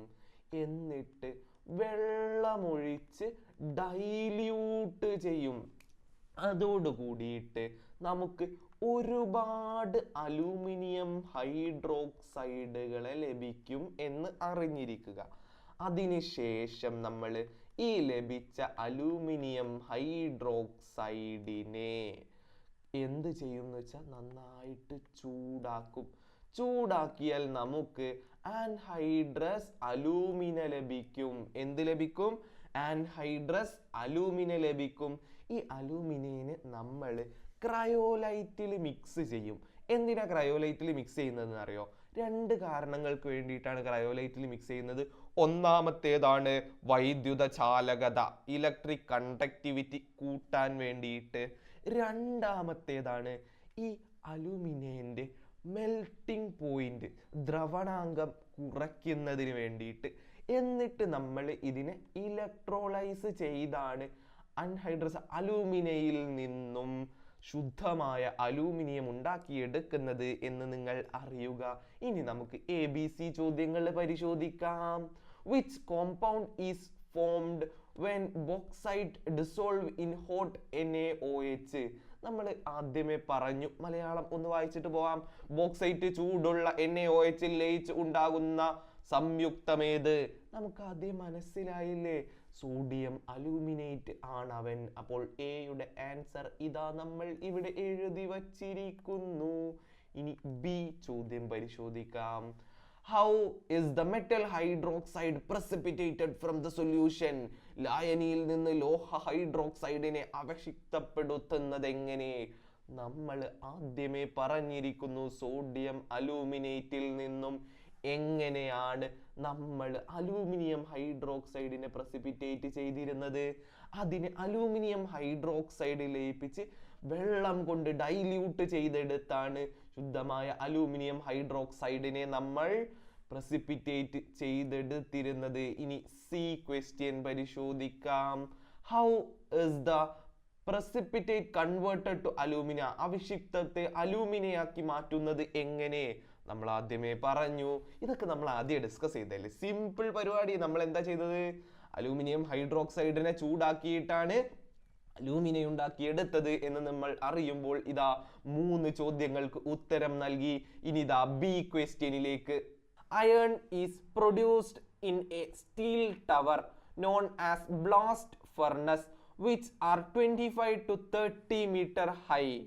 The mixture is known as charge is fed from the top of furnace via the cup and cone arrangement.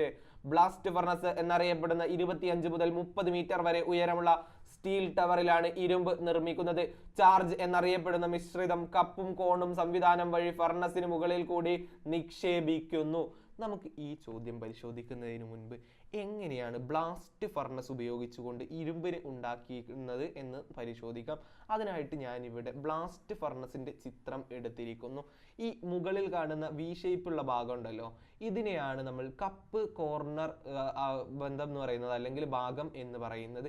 ഇവിടെ നമ്മൾ പൊടിച്ച ഇരുമ്പിൻ്റെ അയിരിനെ, കോക്കിനെ, അതേപോലെ തന്നെ ലൈം സ്റ്റോണിനെ, കാൽഷ്യം കാർബണേറ്റിനെയും പൊടിച്ചിട്ട് അവിടെ ഇട്ട് വെക്കും.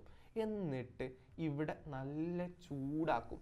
ചൂടാക്കുന്ന സമയത്ത് എന്ത് സംഭവിക്കുന്നു വെച്ച് കഴിഞ്ഞാൽ താഴെ നിന്ന് നല്ല ചൂടുള്ള വായുവിനെ കൂടെ കടത്തിവിടും. അപ്പോൾ അതിൽ വരുന്ന ഓക്സിജൻ മുകളിൽ നിന്ന് വീഴുന്ന കോക്ക് ഉണ്ടാവുമല്ലോ, കോക്കുമായിട്ട് രാസപ്രവർത്തനത്തിൽ ഏർപ്പെട്ടിട്ട് കാർബൺ ഡൈ ഓക്സൈഡ് ഉണ്ടാകും. ഈ കാർബൺ ഡൈ ഓക്സൈഡ് സക്സസ് ആയിട്ടുള്ള കോക്കുമായിട്ട് രാസപ്രവർത്തനത്തിൽ ഏർപ്പെട്ട് കാർബൺ മോണോക്സൈഡ് ഉണ്ടാവും. കാർബൺ മോണോക്സൈഡ് എന്ന് പറയുന്നത് നല്ല ഒരു റെഡ്യൂസിങ് ഏജന്റ്, നിരോക്സീകാരിയാണ് എന്ന് നിങ്ങൾ അറിഞ്ഞിരിക്കുക. ഈ കാർബൺ മോണോക്സൈഡിനെ വെച്ചിട്ട് ഇരുമ്പിൻ്റെ അയിരിനെ നിരോക്സീകരണം നടത്തുന്നത്, റെഡ്യൂസ് ചെയ്യുന്നതാണ് ബ്ലാസ്റ്റ് ഫർണസിൽ പ്രധാനമായിട്ട് നടക്കുന്ന റിയാക്ഷൻ എന്ന് മനസ്സിൽ വെക്കുക. നിങ്ങൾ അറിയുക, നമ്മൾ ഇവിടെ ബ്ലാസ്റ്റ് ഫർണസിൽ ഇരുമ്പിന് ഉണ്ടാക്കുന്നുണ്ടല്ലോ, ഇരുമ്പിന് അയിരുകൾ നമ്മൾ പഠിച്ചിട്ട് നമ്മൾ പ്രധാനമായിട്ട് 2 അയിരുകളാണ് പഠിച്ചിട്ടുള്ളത്. ഒന്നാമത്തതാണ് ഹേമറ്റൈറ്റ്, രണ്ടാമത്തതാണ് മാഗ്നറ്റൈറ്റ്. ഇരുമ്പിന് വേറൊരു അയിര് കൂടെ ഉണ്ട്, അതിൻ്റെ പേരാണ് അയൺ പൈറൈറ്റിസ്. അതിനെ നമ്മൾ ഫൂൾസ് ഗോൾഡ് എന്നൊക്കെ വിളിക്കാറുണ്ട് എന്ന് ജസ്റ്റ് അറിഞ്ഞിരിക്കുക. നിങ്ങൾ ഏതെങ്കിലും ഒരു അയിരിൻ്റെ പൊടിയിനെ എടുക്കുക. ഞാനിപ്പോൾ ഇവിടെ തൽക്കാലം എടുക്കാൻ പോകുന്നത് Fe2O3നെയാണ്. ഇതിനെ റെഡ്യൂസ് ചെയ്യുന്നതാണ് ബ്ലാസ്റ്റ് ഫർണസിലെ പ്രധാനപ്പെട്ട റിയാക്ഷൻ എന്ന് നമുക്ക് എല്ലാവർക്കും അറിയാവുന്ന കാര്യമല്ലേ. ഈ Fe2O3 എന്തായി മാറുന്നറിയോ? കാർബൺ മോണോക്സൈഡുമായിട്ട് റെഡ്യൂസ് ചെയ്യപ്പെട്ടിട്ട് നല്ല കിടിലൻ അയേണായിട്ട് മാറും, നല്ല ഇരുമ്പ് കിട്ടും. ഈ ഇരുമ്പിൻ്റെ കൂടെ തന്നെ കുറച്ച് മണലൊക്കെ ഉണ്ടാവും കേട്ടോ.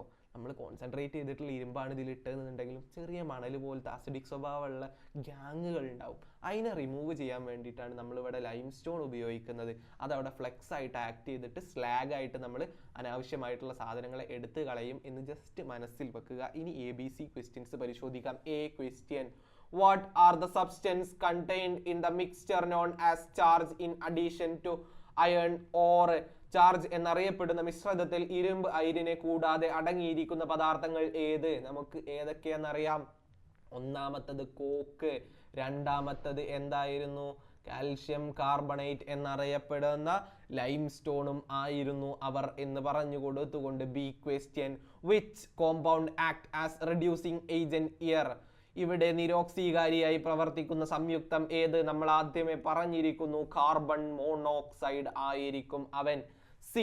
Write the chemical equation for reduction of iron ore in blast furnace. Blast ഫർണസിൽ ഇരുമ്പിന്റെ നിരോക്സീകരണം സൂചിപ്പിക്കുന്ന രാസസമവാക്യം എഴുതുക. ഞാനിതാ നിങ്ങൾക്ക് ഇവിടെ എഴുതി തന്നിട്ടുണ്ട്. സിയുടെ ആൻസർ ആണ് ഇത് എന്ന് നമ്മൾ അറിയുമ്പോൾ എല്ലാവരും ശരിയാക്കി എന്ന വിശ്വാസത്തോടു കൂടി 14ാമത്തെ ചോദ്യത്തിലേക്ക്. Some galvanic cells and their cell voltage are given in a table.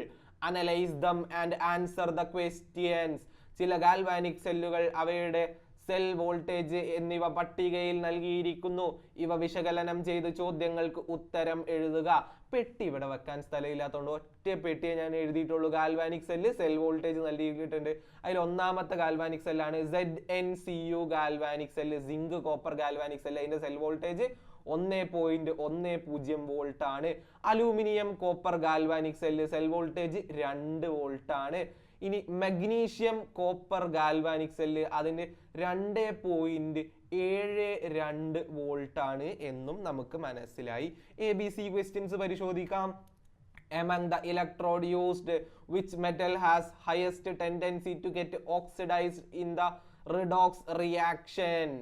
ഇലക്ട്രോഡായി ഉപയോഗിച്ചിരിക്കുന്നവയിൽ റിഡോക്സ് പ്രവർത്തനത്തിൽ ഏർപ്പെട്ട് ഓക്സീകരിക്കപ്പെടുന്നതിനുള്ള പ്രവണത കൂടുതലുള്ള ലോഹം ഏത്? അത് മനസ്സിലാക്കണം എന്നുണ്ടെങ്കിൽ നിങ്ങൾക്ക് റിയാക്ടിവിറ്റി സീരീസ്, ക്രിയാശീല ശ്രേണി അറിഞ്ഞിരിക്കണം. അടുത്ത ഒരു പേജ് എടുത്തുകൊണ്ട് ഞാൻ നിങ്ങളെ ക്രിയാശീല ശ്രേണി പഠിപ്പിക്കുകയാണ്. ഇതിന് മുൻപുള്ള വീഡിയോസ് നിങ്ങൾ കണ്ടിട്ടുണ്ടെന്നുണ്ടെങ്കിൽ അതിൽ നമ്മൾ അതൊക്കെ പഠിക്കാനുള്ള ഷോർട്ട് കട്ട് പറഞ്ഞു തന്നിട്ടുണ്ടായിരുന്നു. ഞാൻ അതേ ഷോർട്ട് കട്ട് തന്നെയാണ് നിങ്ങൾക്ക് വീണ്ടും പഠിപ്പിച്ചു തരാൻ പോകുന്നത്. അതായിരുന്നു KNA ഖാദറിൻ്റെ മകൾ സിങ്ക് ഫെനി SN പഞ്ചാബ് ഹൈവേയിൽ കൂടെ ഹഗ് അഗ്ഗി ഓറ കളഞ്ഞു എന്നായിരുന്നു ആ ഷോർട്ട് കട്ട്. അതായത് potassium, sodium, calcium, magnesium, aluminium, zinc, iron, tin, lead, hydrogen, copper, mercury, silver, gold എന്നാണ് കേട്ടോ. അത് എങ്ങനെയാ ഷോർട്ട് കട്ടായിട്ട് നമ്മൾ പഠിച്ചത്? KNA ഖാദറിന്റെ മകൾ സിങ്ക് ഫെനി ടിന്നോടുകൂടി അല്ലെങ്കിൽ SN പഞ്ചാബ് ഹൈവേയിൽ കൂടെ ഹഗ് അഗ്ഗി ഓറ കളഞ്ഞു എന്നാണ് നമ്മൾ പഠിച്ചിട്ടുള്ളത്. നിങ്ങൾ അറിഞ്ഞിരിക്കുക, ഏറ്റവും കൂടുതൽ ടെൻഡൻസി ഓക്സീകരിക്കപ്പെടാനുണ്ടാകുന്നത് ഏറ്റവും ഉയർന്ന റിയാക്ടിവിറ്റി ഉള്ള ആൾക്കാർക്കാണ് ഈ നൽകിയിരിക്കുന്നതിൽ ആർക്കാണ് ഏറ്റവും കൂടുതൽ റിയാക്ടിവിറ്റി എന്ന് നോക്കാം. സിങ്കിനാണോ, അലൂമിനിയത്തിനാണോ, മഗ്നീഷ്യത്തിനാണോ? നമ്മൾ നോക്കുന്ന സമയത്ത് നമുക്ക് മനസ്സിലാവും മഗ്നീഷ്യത്തിനാണ് ഏറ്റവും കൂടുതൽ റിയാക്ടിവിറ്റി ഉള്ളത്. ക്രിയാശീലം ഏറ്റവും കൂടുതൽ മഗ്നീഷ്യത്തിനാണ് എന്നുള്ളതിനാൽ എയുടെ ആൻസർ എന്ന് പറയുന്നത് മഗ്നീഷ്യം ആയിരിക്കും. എന്താണ്? മഗ്നീഷ്യം ആണ് എയുടെ ആൻസർ എന്ന് പറയുന്നത്. B question. If a galvanic cell is constructed among magnesium and zinc electrodes, from which metal to which metal will the direction of electron flow?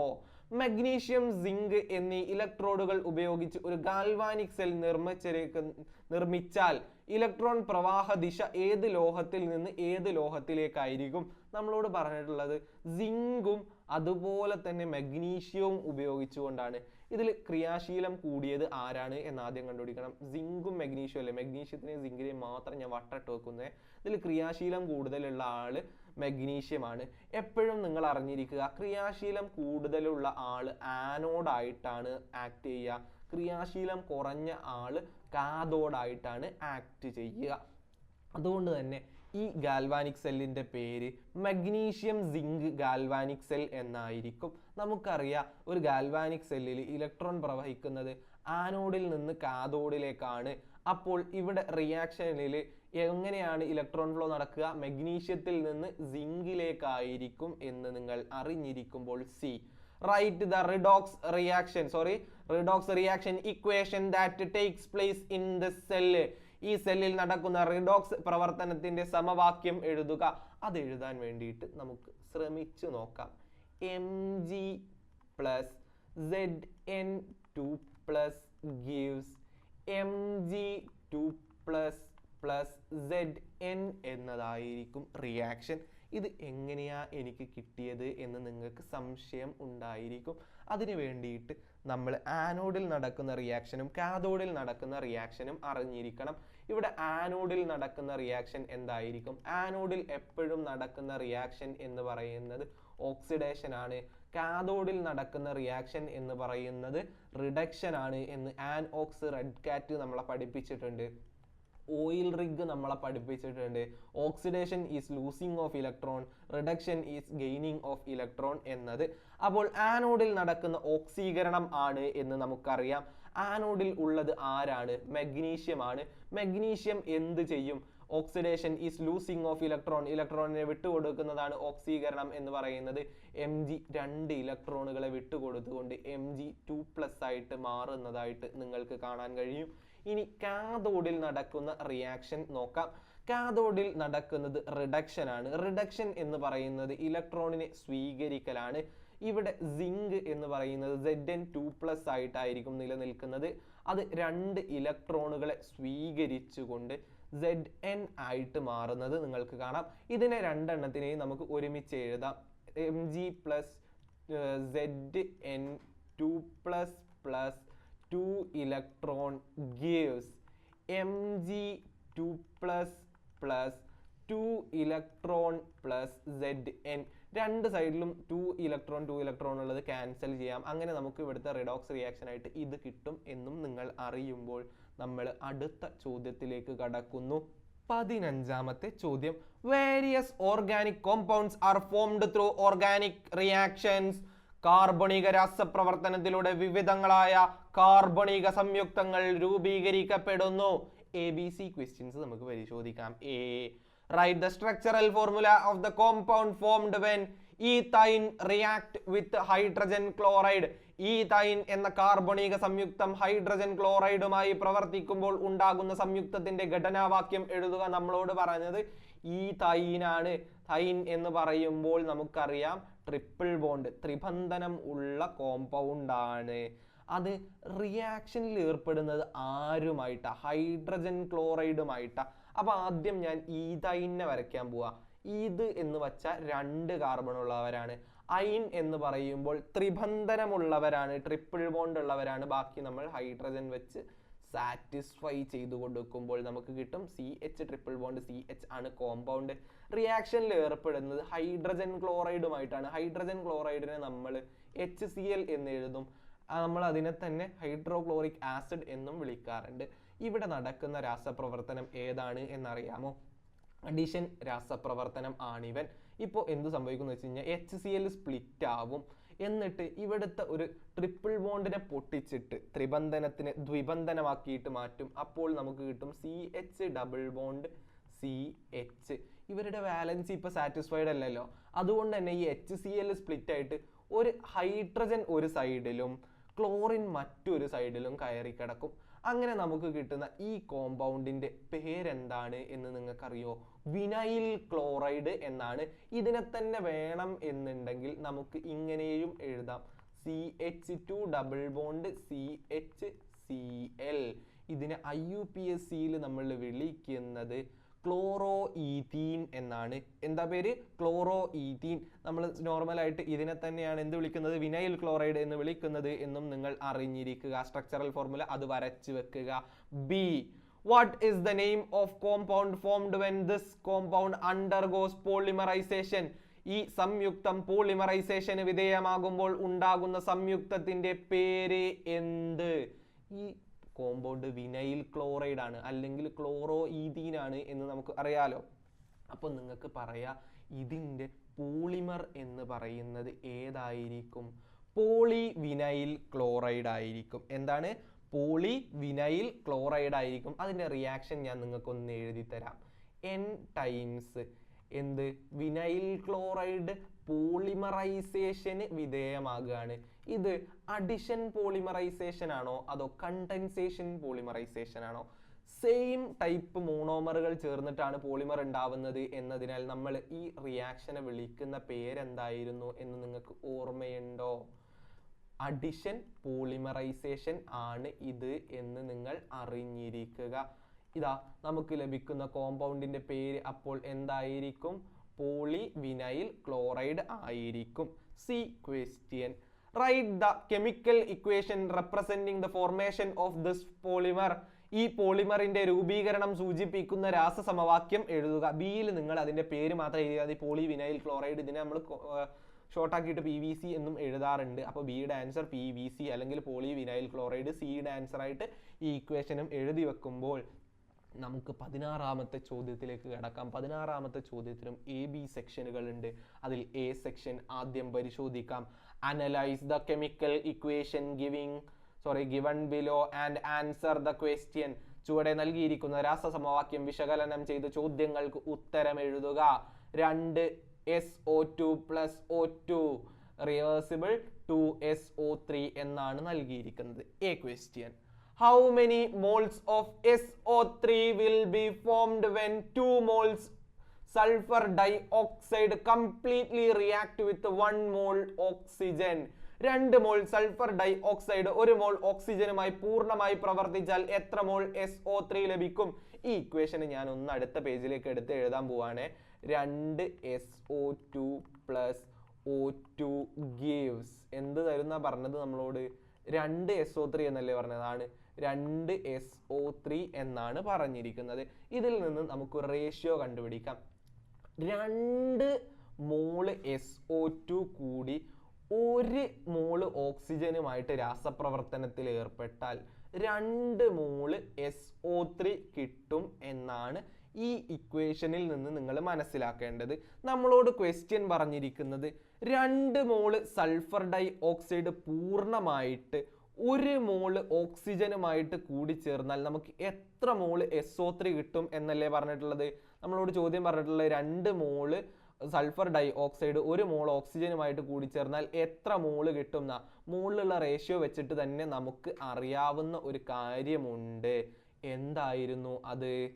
2 മോള് സൾഫർ ട്രൈ ഓക്സൈഡ് SO3 തന്നെയായിരിക്കും ലഭിക്കുക. അപ്പോൾ നമുക്ക് ഒന്നാമത്തതിന്റെ answer പറഞ്ഞു കൊടുക്കാം. 2 മോള്. എന്താണ്? 2 മോള്. B question. How many molecules of oxygen are to be reacted with sulfur dioxide to obtain 20 moles of sulfur trioxide? 20 mole sulphur trioxide ലഭിക്കാൻ എത്ര ഓക്സിജൻ തന്മാത്രകൾ സൾഫർ ഡൈ ഓക്സൈഡുമായി പ്രവർത്തിക്കണം? നമ്മളോട് ഇവിടെ പറഞ്ഞിട്ടില്ല. ഞാൻ അതൊന്ന് വായിക്കുകയാണേ. 20 മോള് സൾഫർ ട്രൈ ഓക്സൈഡ് കിട്ടണമെന്നുണ്ടെങ്കിൽ എത്ര മോള് ഓക്സിജൻ രാസപ്രവർത്തനത്തിൽ ഏർപ്പെടണം എന്നാണ് പറഞ്ഞിട്ടുള്ളത്. നമുക്ക് റേഷ്യോ നോക്കിയിട്ട് തന്നെ മനസ്സിലായിട്ടുണ്ട്. 2 മോള് സൾഫർ ട്രൈ ഓക്സൈഡ് കിട്ടണമെന്നുണ്ടെങ്കിൽ 1 മോള് ഓക്സിജൻ ആണ് ആവശ്യം. അപ്പോൾ 20 മോള് കിട്ടണം എന്നുണ്ടെങ്കിൽ എത്ര മോൾ ഓക്സിജൻ ആയിരിക്കും ആവശ്യമായിട്ട് വരിക? 10 മോൾ ഓക്സിജൻ ആയിരിക്കും ആവശ്യമായിട്ട് വരിക. ഇനി എത്ര മോൾ സൾഫർ ഡൈ ഓക്സൈഡ് ആയിരിക്കും ആവശ്യമായിട്ട് വരിക എന്ന് ചോദിച്ചാൽ നിങ്ങൾ എന്ത് പറയണം? ഇതാ 20 മോൾ സൾഫർ ഡൈ ഓക്സൈഡും 10 മോൾ സൾഫർ ട്രൈ ഓക്സൈഡും 20 മോൾ സൾഫർ ഡൈ ഓക്സൈഡും 10 മോൾ ഓക്സിജനും കൂടി ചേർന്നാണ് 20 മോൾ സൾഫർ ട്രൈ ഓക്സൈഡ് ലഭിക്കുക. Answer 10 mole. എന്താ ആൻസർ?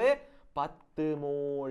ഇനി C question, what is the volume of sulphur dioxide gas required to obtain 224 litre of SO3 at STP? STPയിൽ 224 ലിറ്റർ SO3 വാതകം ലഭിക്കാൻ ആവശ്യമായ സൾഫർ ഡൈ ഓക്സൈഡിന്റെ വാതകത്തിന്റെ വ്യാപ്തം എത്ര? നമ്മളോട് പറഞ്ഞിട്ടുള്ളത് 224 ലിറ്റർ സൾഫർ ട്രൈ ഓക്സൈഡ് ഉണ്ടാക്കാൻ വേണ്ടിയിട്ട് ആവശ്യമായിട്ടുള്ള സൾഫർ ഡൈ ഓക്സൈഡ് മോളിക്യൂളിന്റെ അല്ലെങ്കിൽ സൾഫർ ഡൈ ഓക്സൈഡിന്റെ വോളിയം അല്ലേ പറഞ്ഞിട്ടുള്ളത്? താഴെ നൽകിയിട്ടുണ്ട്. SO2ന്റെ മോളിക്കുലാർ മാസ് 64ഉം SO3ന്റെ മോളിക്കുലാർ മാസ് 80 ആണ് എന്നും പറഞ്ഞിരിക്കുന്നു. ഇതിൽ നിന്നും നമ്മൾ ആദ്യം മനസ്സിലാക്കണം 224 ലിറ്റർ SO3 എന്ന് പറയുന്നത് എത്ര മോളാണ് എന്ന് നമുക്ക് കണ്ടുപിടിച്ചാൽ എത്ര മോള് SO2 ആണ് വേണ്ടത് എന്ന് കണ്ടുപിടിച്ചൂടെ? അതിൽ നിന്നും നമുക്ക് പെട്ടെന്ന് വോളിയം കണ്ടുപിടിച്ചൂടെ? കാരണം എന്താ, ഇത് STPയിലാണ് നടക്കുന്നത്. നമുക്ക് എല്ലാവർക്കും അറിയാം 224 ലിറ്റർ SO3യിൽ എത്ര മോൾ ഉണ്ട് എന്ന് കണ്ടുപിടിക്കാൻ വേണ്ടിയിട്ട് 224നെ 1 മോളിന് നിൽക്കാൻ ആവശ്യമായിട്ടുള്ള STPയിലെ വ്യാപ്തം വോളിയമാണ് 22.4 ലിറ്റർ എന്ന് പറയുന്നത്. അതായത് 224 ഡിവൈഡഡ് ബൈ 22.4 സമം 10 എന്ന് ലഭിക്കും. അതായത് ഇവിടെ 10 മോൾ SO3 ആണ് ഉള്ളത്. എത്ര മോളാണ് ഉള്ളത്? ഞാൻ മോൾ എഴുതിയത് വീണ്ടും വായിക്കാൻ പോവാണ്. 10 മോൾ SO3 ആണ് ഉള്ളത്. അതിനാവശ്യമായിട്ടുള്ള സ്ഥലമാണ് STPയിൽ 224 ലിറ്റർ എന്ന് പറയുന്നത്. അങ്ങനെയെങ്കിൽ നമ്മളോട് ചോദിച്ചത് സൾഫർ ഡയോക്സൈഡ് എത്ര വേണ്ടി വരുന്നല്ലേ? 10 മോൾ ഉണ്ടാവണമെന്നുണ്ടെങ്കിൽ എത്ര മോള് സൾഫർ ഡയോക്സൈഡാണ് വേണ്ടത്? 10 മോൾ തന്നെയാണ് സൾഫർ ഡയോക്സൈഡ് ആവശ്യമായിട്ടുള്ളത്. അപ്പോൾ 10 മോൾ സൾഫർ ഡയോക്സൈഡിന് ആവശ്യമായിട്ടുള്ള സ്ഥലം എത്രയായിരിക്കും? വ്യാപ്തം നമുക്കറിയാം. 1 മോളിന് 22.4 ലിറ്റർ ആണെന്നുണ്ടെങ്കിൽ 22.4 × 10 സമം 224 ലിറ്റർ. എന്ത് തന്നെയാണ് നമുക്ക് വേണ്ടി വരിക? സൾഫർ ഡൈ ഓക്സൈഡ് തന്നെയാണ് നമുക്ക് വേണ്ടി വരിക എന്നറിയുമ്പോൾ 16ാമത്തെ ചോദ്യത്തിലെ ബി ക്വസ്റ്റ്യനിലേക്ക്. Quick lime is produced by heating limestone strongly. ചുണ്ണാമ്പ് കല്ലിനെ ശക്തമായി ചൂടാക്കിയാണ് നീറ്റുകക്ക നിർമ്മിക്കുന്നത്. CaCO3+ താപം ഗിയേഴ്സ് CaO + CO2 എന്നൊരു റിയാക്ഷൻ നൽകിയിരിക്കുന്നു. AB ക്വസ്റ്റ്യൻസ് പരിശോധിക്കാം. A question, how many grams of limestone are to be heated to obtain 224 gram of quick lime without remaining any unreacted reactants? അഭികാരകം അവശേഷിക്കാതെ 224 ഗ്രാം നീറ്റുകക്ക ലഭിക്കാൻ എത്ര ഗ്രാം ചുണ്ണാമ്പ് കല്ലിനെ ചൂടാക്കണം എന്നാണ് ചോദിച്ചിരിക്കുന്നത്. അതിന് വേണ്ടിയിട്ട് ഞാനിതാ നേരെ ഇവിടെ റിയാക്ഷനെ ഇവിടേക്ക് എഴുതുകയാണ്. ഇതിൽ ഹീറ്റിനെ ഞാൻ തൽക്കാലം എഴുതുന്നില്ല. ഹീറ്റിനെ ഞാൻ ട്രയാങ്കിൾ വെച്ചിട്ട് റെപ്രസെന്റ് ചെയ്യാണ്. +CO2 എന്നതാണല്ലോ equation. നമ്മളോട് പറഞ്ഞിട്ടുള്ളത് 224 ക്യുക്ക് ലൈം കിട്ടണം. 224 ഗ്രാം ക്യുക്ക് ലൈം കിട്ടണം എന്നുണ്ടെങ്കിൽ എത്ര ഗ്രാം കാൽഷ്യം കാർബണേറ്റിനെ ചൂടാക്കണം എന്നല്ലേ ചോദ്യം. അതിന് വേണ്ടിയിട്ട് നമുക്ക് ആദ്യം കാൽഷ്യം കാർബണേറ്റിന്റെ മാസ് കണ്ടുപിടിക്കണം. പിന്നെ കാൽഷ്യം ഓക്സൈഡിന്റെ മാസ് കണ്ടുപിടിക്കണം. കാർബൺ ഡൈ ഓക്സൈഡിന്റെ മാസും കണ്ടുപിടിക്കണം. കാർബൺ ഡൈ ഓക്സൈഡിന്റെ മാസ് എന്ന് പറയുന്നത് 44 ആണ്. കാർബണിന്റെ മാസ് 12ഉം ഓക്സിജന്റെ മാസ് എന്ന് പറയുന്നത് 16ഉമാണ്. ചെയ്ത് കഴിഞ്ഞാൽ നമുക്ക് 44 എന്ന് കിട്ടും. ഇനി കാൽഷ്യം കാർബണേറ്റിൻ്റെത് കണ്ടുപിടിക്കാൻ വേണ്ടിയിട്ട് കാൽഷ്യത്തിന്റെ മാസ് 40 ആണ്, കാർബണിന്റെ മാസ് 12 ആണ്, ഒരു ഓക്സിജന്റെ മാസ് 16 ആണ്. അങ്ങനെ ഇതെല്ലാം കൂട്ടിക്കഴിഞ്ഞ് കഴിഞ്ഞാൽ നമുക്ക് ലഭിക്കും 100 എന്ന്. ഇനി കാൽഷ്യം ഓക്സൈഡിന്റെ മാസ് കണ്ടുപിടിക്കാൻ വേണ്ടിയിട്ട് നമുക്ക് എന്ത് ചെയ്യാം? 40 + 16 സമം 56 എന്ന് നമുക്ക് ലഭിക്കും. ഓക്കെ ആണെന്ന് വിശ്വസിക്കുന്നു. അതായത് 100 ഗ്രാം കാൽഷ്യം കാർബണേറ്റ് സ്പ്ലിറ്റ് ചെയ്ത് കഴിഞ്ഞാൽ, ചൂടാക്കി കഴിഞ്ഞ് കഴിഞ്ഞാൽ നമുക്ക് 56 ഗ്രാം ക്വിക്ക് ലൈമിനെ ലഭിക്കും. എന്ത് കിട്ടും? 56 ഗ്രാം ക്വിക്ക് ലൈം കിട്ടും. കൂടാതെ 44 ഗ്രാം കാർബൺ ഡൈ ഓക്സൈഡും കിട്ടും എന്ന് പറഞ്ഞിരിക്കുന്നു.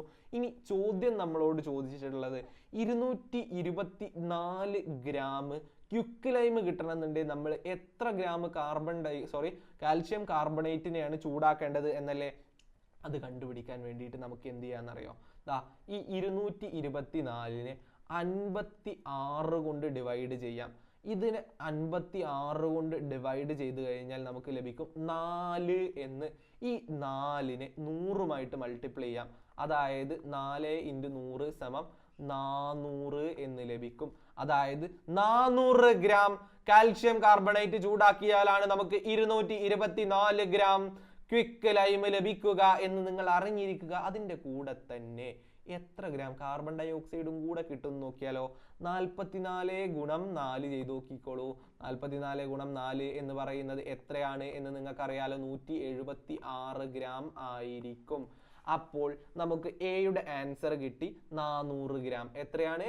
400 gram. B question. What is the mass of carbon dioxide liberated when this amount of quicklime is formed? ഇത്രയും നീറ്റുകക്ക ലഭിക്കുമ്പോൾ സ്വതന്ത്രമാകുന്ന കാർബൺ ഡൈ ഓക്സൈഡിന്റെ മാസ് എത്ര? കണ്ടുപിടിച്ച് കഴിഞ്ഞിരിക്കുന്നു. എത്രയാണ്? 176 ഗ്രാം ആണ് എന്ന് നമ്മൾ ആദ്യമേ കണ്ടെത്തിയതിനാൽ ഇതാ 17ാമത്തെ ചോദ്യത്തിലേക്ക്.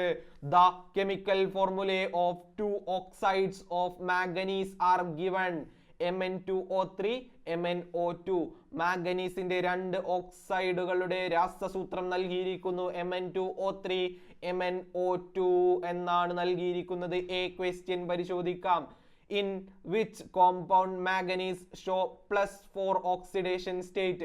മാംഗനീസ് +4 ഓക്സീകരണാവസ്ഥ കാണിക്കുന്ന സംയുക്തം ഏതാണ്? നമുക്ക് ആദ്യം ഏതൊക്കെ കോമ്പൗണ്ടുകളാണ് തന്നത് നോക്കാം. Mn2O3 തന്നിട്ടുണ്ട്, അതുപോലെ തന്നെ MnO2 നൽകിയിട്ടുണ്ട് അല്ലേ. ഈ 2 കോമ്പൗണ്ടുകളാണ് നൽകിയിട്ടുള്ളത് എന്ന് നിങ്ങൾ അറിഞ്ഞിരിക്കുക. ഇനി നമ്മളോട് ക്വസ്റ്റ്യനിൽ പറഞ്ഞിട്ടുള്ള ഒരു കാര്യം കൂടെ ഉണ്ട്, ഹിന്റ് ആട്ടോ, സൂചന. Oxidation state of oxygen is -2. Atomic number of manganese is 25. ഓക്സിജന്റെ ഓക്സീകരണാവസ്ഥ -2ഉം മാംഗനീസിന്റെ അറ്റോമിക് നമ്പർ 25 ആണ് എന്നും ക്വസ്റ്റ്യനിൽ തന്നിട്ടുണ്ട്. അപ്പൊ തന്നെ നിങ്ങൾ മനസ്സിലാക്കി വെക്കുക, ഇത് കാൽക്കുലേറ്റ് ചെയ്യാൻ വേണ്ടിയിട്ട് എപ്പോഴും ഒരു കോമ്പൗണ്ടിന്റെ ടോട്ടൽ ഓക്സിഡേഷൻ സ്റ്റേറ്റ് എന്ന് പറയുന്നത് 0 ആയിരിക്കും. നമുക്കറിയാം ഒരു ഓക്സിജൻ്റെത് -2 ആണ്. അതായത് -2x ആണ്. 2 മാംഗനീസ് ഇല്ലേ, 2x + 3 × -2 = 0. അങ്ങനെയെങ്കിൽ നമുക്ക് കിട്ടും 2x -6 = 0. അങ്ങനെയെങ്കിൽ x 2x 6, x 6/2 3 എന്ന് കിട്ടും. ഇനി മാംഗനീസ് ഡൈ ഓക്സൈഡിൻ്റെത് നോക്കാം. Mn എന്ന് പറയുന്നത് നമുക്കറിയില്ല, അതിനെ നമ്മൾ x എന്ന് വിളിക്കും. ഓക്സിജന്റെ ഓക്സിഡേഷൻ സ്റ്റേറ്റ് എന്ന് പറയുന്നത് -2 ആണ്. അതായത് 2 ഓക്സിജൻ അവിടെ ഉള്ളത് 2 × -2 = 0 എന്നാണ്. അങ്ങനെയെങ്കിൽ x -4 = 0, x = 4. ചോദ്യം നമ്മളോട് ചോദിച്ചിരിക്കുന്നത് +4 ഓക്സീകരണാവസ്ഥ കാണിക്കുന്നത് എവിടെയാണെന്നാണ് എന്നല്ലേ. അങ്ങനെയാവുമ്പോൾ നമ്മൾ പറഞ്ഞു കൊടുക്കണം MnO2-ലായിരിക്കും ഇവന് +4 ഓക്സീകരണാവസ്ഥ ഓക്സിഡേഷൻ സ്റ്റേറ്റ് ഉണ്ടായിരിക്കുക. B question. Write the subshell electronic configuration of Mn4+.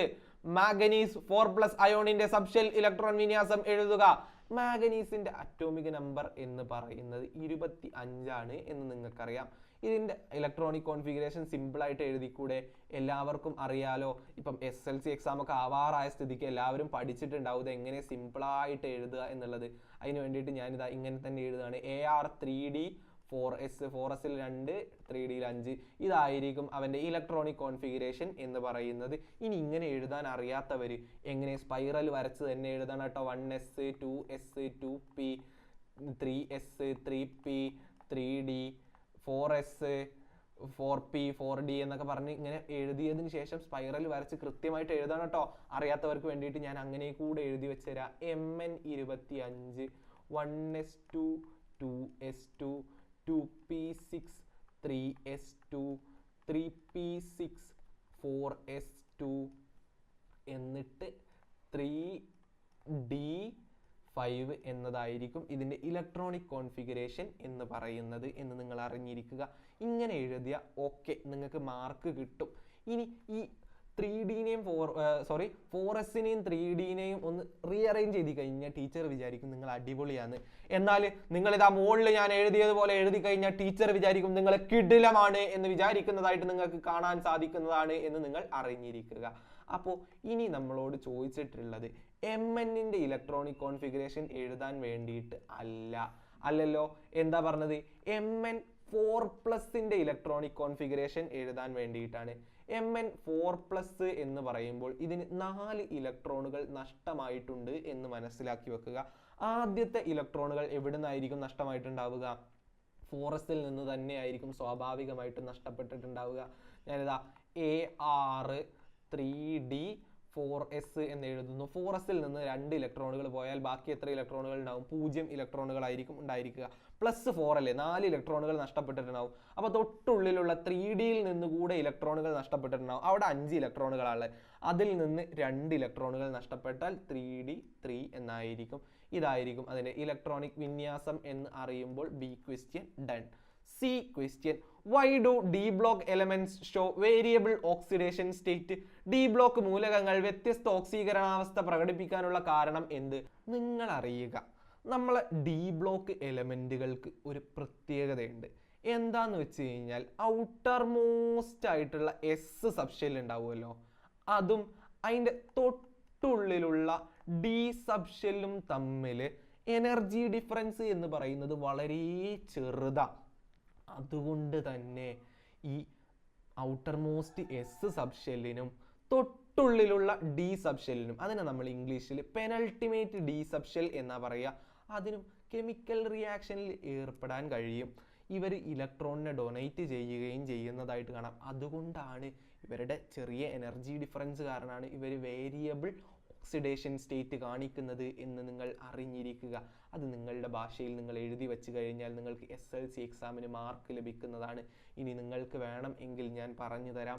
The energy difference between outermost S subshell and penultimate D subshell are very small, hence they shows variable oxidation state എന്ന് ഇംഗ്ലീഷുകാർക്ക് simple ആയിട്ട് എഴുതി വെക്കാം. മലയാളികൾക്കാണെന്നുണ്ടെങ്കിൽ ഇങ്ങനെ പറയാം, ബാഹ്യതമ S സബ്ഷെല്ലും തൊട്ടുള്ളിലുള്ള D സബ്ഷെല്ലും തമ്മിലുള്ള ഊർജ വ്യത്യാസം വളരെ ചെറുതാണ്.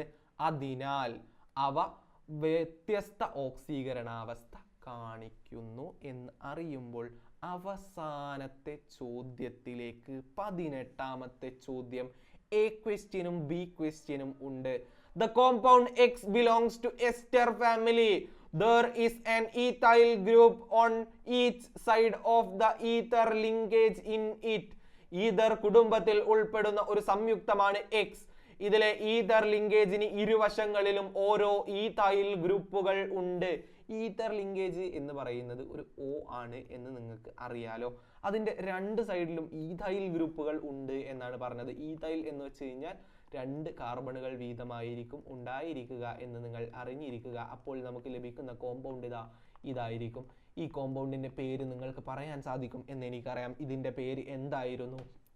ഈത്തോക്സി ഈഥൈൻ എന്നായിരുന്നു പേര് എന്ന് നിങ്ങൾ അറിയുമ്പോൾ A ക്വസ്റ്റ്യൻ പരിശോധിക്കാം. Right the structural formula of this compound. ഈ സംയുക്തത്തിന്റെ ഘടനാവാക്യം എഴുതുക. നമ്മൾ ആദ്യമേ എഴുതി കഴിഞ്ഞിരിക്കുന്നു. B, what is the name of functional group present in it? ഇതിലെ ഫങ്ഷണൽ ഗ്രൂപ്പിന്റെ പേര് എന്ത്? നിങ്ങൾക്കറിയോ ഇതിന്റെ ഫങ്ഷണൽ ഗ്രൂപ്പ് ഏതാണ്? ഈഥർ ഗ്രൂപ്പുകളിലുള്ള ഫങ്ഷണൽ ഗ്രൂപ്പുകളെ നമ്മൾ വിളിക്കുന്നത് ആൽക്കോക്സി ഗ്രൂപ്പുകൾ എന്നാണ്. എന്താ പേര്? Alkoxy group. ഇനി C question, write the structural formula and IUPAC name of a metamer of this compound. ഈ സംയുക്തത്തിന്റെ മെറ്റാമറിന്റെ ഘടനാവാക്യം, IUPAC നാമം എന്നിവ എഴുതുക. സിമ്പിൾ ആയിട്ട് എഴുതാട്ടോ. C ക്വസ്റ്റ്യൻ ആണ്. അതിന് മെറ്റാമർ എന്താണ് എന്ന് നിങ്ങൾ അറിഞ്ഞിരിക്കണം. ഈ ഓക്സിജന് ചുറ്റും അല്ലെങ്കിൽ ഈതർ ലിങ്കേജിന് ചുറ്റുമുള്ള കാർബൺ ആറ്റങ്ങളുടെ 2 സൈഡിലുള്ള കാർബൺ ആറ്റങ്ങളുടെ എണ്ണത്തിൽ വരുന്ന വ്യത്യാസം മൂലം കാണിക്കുന്ന ഐസോമറിസത്തെയാണ് നമ്മൾ മെറ്റാമറിസം എന്ന് വിളിക്കുന്നത്. ഇവിടെ രണ്ട് സൈഡിലും രണ്ട് വീതം കാർബൺ ആറ്റങ്ങളല്ലേ ഉള്ളത്. അതിന് വേണം എന്നുണ്ടെങ്കിൽ എനിക്ക് എന്ത് ചെയ്യാം?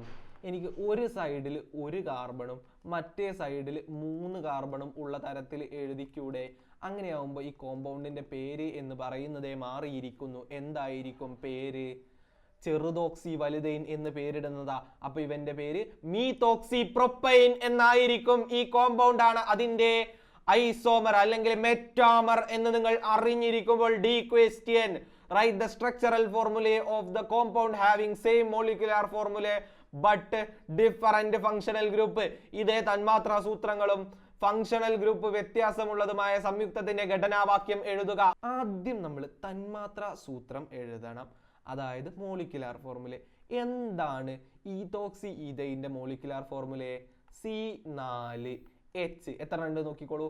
3 2 5 5 2 7 7 3 10 O എന്നതാണ് മോളിക്യുലർ ഫോർമുല. നിങ്ങൾക്ക് ഞാൻ മുൻപുള്ള ക്ലാസ്സുകൾ കണ്ടവരാണെങ്കിൽ ഞാൻ പറഞ്ഞു തന്നിട്ടുണ്ട്. ഈതറുകളും ആൽക്കഹോളുകളും ഫങ്ഷണൽ ഐസോമറിസം കാണിക്കും. ആരോടും പറയണ്ട, ഇത് നമ്മൾ തമ്മിലുള്ള ഇടപാടാ. ഈഥറുകളും ആൽക്കഹോളുകളും ഫങ്ഷണൽ ഐസോമറിസം കാണിക്കും. അതേപോലെ ആൽഡിഹൈഡുകളും കീറ്റോണുകളും ഫങ്ഷണൽ ഐസോമറിസം കാണിക്കും. ഈ ക്ലാസ് കണ്ടവർ മാത്രം ഇത് അറിഞ്ഞാൽ മതി കേട്ടോ, ബാക്കി ആരോടും പറയണ്ടേ. അപ്പോൾ നമുക്ക് മനസ്സിലാക്കാം ഈ ചോദ്യത്തിന് നമ്മൾ ആൻസർ എഴുതേണ്ടത്. ഒരു ഫങ്ഷണൽ ഗ്രൂപ്പ് മാറ്റമുള്ള കോമ്പൗണ്ട് വരയ്ക്കാനാ. നമുക്കറിയാം ഈഥറുകളും ആൽക്കഹോളുകളും തമ്മിലാണ് ഫങ്ഷണൽ ഐസോമറിസം കാണിക്കുന്നത്. അപ്പോൾ എനിക്ക് എന്തിനെ വരച്ചു കൊടുക്കാം? ഒരു ആൽക്കഹോളിനെ വരച്ചു കൊടുക്കാം. 4 കാർബണുകൾ അടങ്ങിയ ഒരു ആൽക്കഹോളിനെ ഞാൻ വരച്ചാൽ ഇവന്റെ പേര് നിങ്ങൾ എന്തിട്ട് കൊടുക്കും എന്ന് നിങ്ങൾക്ക് പറഞ്ഞു തരാൻ സാധിക്കുമോ? ഇവന്റെ പേരായിരിക്കും ബ്യൂട്ടനോൾ. അല്ലയോ കുട്ടികളെ, ഇത് ബ്യൂട്ടനോൾ ആണ്. ഇനി അല്ലാന്നുണ്ടെങ്കിൽ ഒന്നാമത്തെ പൊസിഷനിൽ മാത്രമല്ലല്ലോ നമുക്ക് ഈ OH ഗ്രൂപ്പിനെ കൊടുക്കാൻ പറ്റുന്നത്. വേണമെങ്കിൽ എനിക്ക് രണ്ടാമത്തെ പൊസിഷനിലും OH ഗ്രൂപ്പിനെ കൊടുക്കാം. അങ്ങനെയെങ്കിൽ ഇവന്റെ പേര് എന്തായിരിക്കും എന്ന് പറഞ്ഞു തരാമോ എൻ്റെ കൊച്ചനിയന്മാരും കൊച്ചനിയത്തികളും? പറയുക. ഇവന്റെ പേര് എന്ന് പറയുന്നത് ബ്യൂട്ടാൻ 2-ol എന്നായിരിക്കും. എന്തായിരിക്കും പേര്? ബ്യൂട്ടാൻ 2-ol എന്നായിരിക്കും. എന്നറിയുമ്പോൾ നമ്മൾ ഇതാ ബി ക്വസ്റ്റ്യനിലേക്ക് കടക്കുന്നു. X and Y are two organic compounds with different functional group and their molecular formula is C5H10O. X, Y എന്നിവ വ്യത്യസ്ത ഫങ്ഷണൽ ഗ്രൂപ്പും C5H10O എന്ന തന്മാത്രാവാക്യമുള്ളതുമായ 2 ഓർഗാനിക് സംയുക്തങ്ങളാണ്. നമ്മളോട് പറഞ്ഞിട്ടുള്ളത് എക്സിന്റെയും വൈന്റെയും മോളിക്യുലാർ ഫോർമുല തന്മാത്രാ സൂത്രം എന്ന് പറയുന്നത് C5H10O ആണ് എന്ന് പറഞ്ഞിട്ടുണ്ട്. അത് മനസ്സിൽ വെച്ചുകൊണ്ട് നമുക്ക് ചോദ്യം പരിശോധിക്കാം. അതിൻ്റെ കൂടെ തന്നെ നിങ്ങൾ നേരത്തെ ഞാൻ പറഞ്ഞു തന്നും കൂടെ മനസ്സ് വെച്ചോളിട്ടോ. ഫങ്ഷണൽ ഐസോമറിസം ഈഥറുകളും ആൽക്കഹോളുകളും തമ്മിൽ ഫങ്ഷണൽ ഐസോമറിസം കാണിക്കും. അതുപോലെ തന്നെ ആൽഡിഹൈഡുകളും കീറ്റോണുകളും തമ്മിൽ ഫങ്ഷണൽ ഐസോമറിസം കാണിക്കും. ഇത് മനസ്സിൽ വെച്ചുകൊണ്ട് നമ്മൾ A ക്വസ്റ്റ്യൻ പരിശോധിക്കും. Right the structural formula of compound X having CHO as functional group. ഞാൻ അടുത്തൊരു പേജ് എടുക്കുകയാണ്. ക്വസ്റ്റ്യൻ പറഞ്ഞിട്ടുള്ളത് C5H10O എന്ന മോളിക്യുലാർ ഫോർമുല ഉള്ളതാണ് എന്ന് പറഞ്ഞിട്ടുണ്ട്. കൂടാതെ CHO ആയിരിക്കണം അവന്റെ ഫങ്ഷണൽ ഗ്രൂപ്പ് എന്നാണ് A ചോദ്യം പറഞ്ഞിട്ടുള്ളത് അല്ലേ? അങ്ങനെയെങ്കിൽ നമുക്ക് ചെയ്യാൻ കഴിയുന്ന ഒരു പരിപാടി ഉണ്ട്. ഇതാ 5 കാർബണുകളുള്ള ഒരു കോമ്പൗണ്ടിനെ വരയ്ക്കുക, ചെയിനിനെ വരയ്ക്കുക. അതിൽ ഫങ്ഷണൽ ഗ്രൂപ്പ് CHO ആൽഡിഹൈഡ് ഗ്രൂപ്പാണ് എന്ന് മനസ്സിലാക്കുമ്പോൾ ഒന്നാമത്തെ പൊസിഷനിൽ CHO നൽകുക.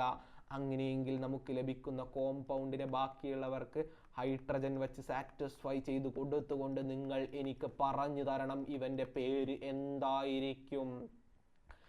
ആർക്കെങ്കിലും പറയാവോ? നമ്മളെല്ലാവർക്കും അറിയാം അതിന്റെ പേരെന്താണ്. പെന്റനോൾ എന്നായിരിക്കും. എന്താണ്?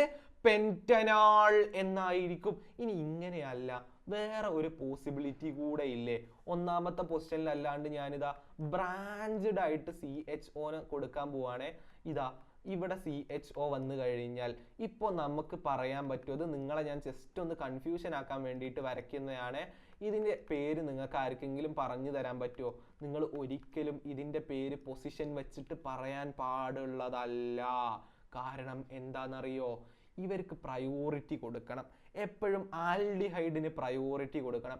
ഇപ്പോൾ ലോങ്ങസ്റ്റ് ചെയിൻ എന്ന് പറയുന്നത് ഇതല്ല, ഇപ്പോൾ ലോങ്ങസ്റ്റ് ചെയിൻ എന്ന് പറയുന്നത് ഇങ്ങനെയായിരിക്കും.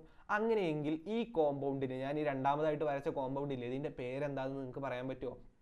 ഒന്നാമത്തെ 2, 3, 4 ഇതാണ് ലോങ്ങസ്റ്റ് ചെയിൻ. അപ്പോൾ 2-methyl ബ്യൂട്ടനാൾ എന്നതായിരിക്കും ഇതിൻ്റെ പേര്. എന്താ പേര്? 2-methyl ബ്യൂട്ടനാൾ ആയിരിക്കും രണ്ടാമതായിട്ട് ഞാൻ വരച്ചത് എന്ന് നിങ്ങൾ അറിഞ്ഞിരിക്കുക. 2 പോസിബിലിറ്റീസ് നിങ്ങൾ കണ്ടില്ലേ? ഇതിൽ ഏതെങ്കിലും ഒരെണ്ണം വരച്ചു വെച്ചാൽ നിങ്ങൾക്ക് മാർക്ക് കിട്ടും. B, by what name are compounds containing this functional group generally known? ഈ ഫങ്ഷണൽ ഗ്രൂപ്പ് ഉൾപ്പെടുന്ന സംയുക്തങ്ങളെ പൊതുവെ ഏത് പേരിൽ അറിയപ്പെടുന്നു? എന്താ പേര്? ആൽഡിഹൈഡ്. എന്താണ്? ആൽഡിഹൈഡുകൾ, ആൽഡിഹൈഡ്സ് എന്ന് പറയുമ്പോൾ B question, done A question, done C question. Write the structural formula of compound Y. Y എന്ന സംയുക്തത്തിന്റെ ഘടനാവാക്യം എഴുതുക. എക്സും വൈയും എന്ന് പറയുന്നത് ഫങ്ഷണൽ ഐസോമറുകളാണ് എന്ന് നമുക്ക് മനസ്സിലായിട്ടുണ്ട്. അപ്പോൾ നിങ്ങൾക്കറിയാലോ ആൽഡിഹൈഡുമായിട്ട് ഫങ്ഷണൽ ഐസോമറിസം നടത്തുന്നത് ആരാ? കീറ്റോൺ ആണ്. അങ്ങനെയെങ്കിൽ നമുക്ക് കീറ്റോണിന് സിയുടെ ആൻസർ ആയിട്ട് വരച്ചു വെച്ചൂടെ? 5 കാർബണുകളുള്ള ഒരു കീറ്റോണിനെ ഞാൻ വരയ്ക്കാൻ പോകുന്നു. കീറ്റോണുകൾ എപ്പോഴും കാർബണിന് ചുറ്റും 2 സൈഡിലും കാർബണുകളായിരിക്കണം വരേണ്ടത്.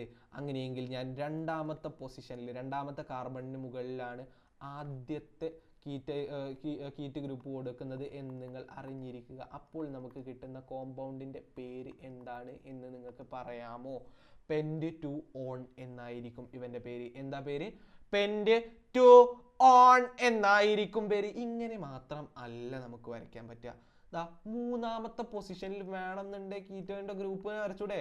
CO ഗ്രൂപ്പിനെ മൂന്നാമത്തെ പൊസിഷനിൽ വരച്ചു കഴിഞ്ഞാൽ ഇവന്റെ പേര് മാറിയില്ലേ? എന്താ പേര് വരിക? Pentan3-on എന്നായിരിക്കും. എന്താ പേര് വരിക? Pentan3-on എന്നായിരിക്കും പേര് വരിക. എന്നറിയുമ്പോൾ ഡി ക്വസ്റ്റ്യനിലേക്ക് write the structural formula of position isomer of compound Y. Y എന്ന സംയുക്തത്തിന്റെ പൊസിഷൻ ഐസോമറിന്റെ ഘടനാവാക്യം എഴുതുക. അതാ നമ്മൾ എഴുതി വെച്ചിട്ടുണ്ട് കേട്ടോ ഓൾറെഡി. അതോടുകൂടിയിട്ട് നമ്മളുടെ ബി ക്വസ്റ്റ്യനും കഴിഞ്ഞു. ഇതോടുകൂടിയിട്ട് നമ്മളുടെ ക്വസ്റ്റ്യൻ പേപ്പർ ഡിസ്കഷൻ ഇവിടെ അവസാനിക്കുന്നു. ഫൈനലി നമ്മളിതാ 18 ചോദ്യങ്ങളും അതിന്റെ ആൻസേഴ്സും ഡിസ്കസ് ചെയ്ത് കഴിഞ്ഞിരിക്കുകയാണ്. എങ്ങനെയുണ്ടായിരുന്നു ഇക്കഴിഞ്ഞ മോഡൽ എക്സാമിൽ കെമിസ്ട്രി എന്നുള്ളത് നിങ്ങളൊന്ന് താഴെ കമന്റിൽ രേഖപ്പെടുത്തണേ. ബാക്കിയുള്ള സബ്ജക്റ്റുകളും എങ്ങനെയുണ്ടായിരുന്നു എന്ന് പറഞ്ഞു കഴിഞ്ഞാൽ ഏറ്റവും ഉചിതമായിരുന്നേനെ. എൻ്റെ ഒരു അഭിപ്രായത്തിൽ ഞാനിത് ഡിസ്കസ് ചെയ്ത സമയത്ത് എനിക്ക് കുറച്ചൊക്കെ ക്വസ്റ്റ്യൻ പേപ്പർ ടഫായിട്ടാണ് തോന്നിയത്. ഒരു മോഡറേറ്റ് ടു ഹാർഡ് എന്നുള്ള ലെവലാണ് എൻ്റെ ഒരു അനാലിസിസിൽ ക്വസ്റ്റ്യൻ പേപ്പർ ഉള്ളത്. അപ്പോൾ നിങ്ങളൊരു കാര്യം ഓർത്ത് വെക്കുക, ഈ വരുന്ന SLC എക്സാമും ഇതുപോലെ തന്നെ ടഫായിരിക്കും. കൃത്യമായിട്ടുള്ള പ്രിപ്പറേഷനുള്ള വിദ്യാർത്ഥികൾക്ക് മാത്രമേ നല്ലൊരു സ്കോറിലേക്ക് എത്താൻ കഴിയുകയുള്ളൂ എന്നുള്ളത് പ്രത്യേകം മനസ്സിൽ വെക്കുക. അപ്പോൾ എല്ലാവരെയും നന്നായിട്ട് പഠിക്കണം എന്ന് ഓർമ്മിപ്പിച്ചുകൊണ്ട് ഒരു ബെസ്റ്റ് ഓഫ് വിഷസ് കൂടെ നിങ്ങൾക്ക് നേർന്നുകൊണ്ട് ഈ വീഡിയോ വൈൻഡപ്പ് ചെയ്യുന്നു. അടുത്തൊരു വീഡിയോയിൽ നമ്മൾ വീണ്ടും കാണും. അതുവരേക്കും ബൈ ബൈ.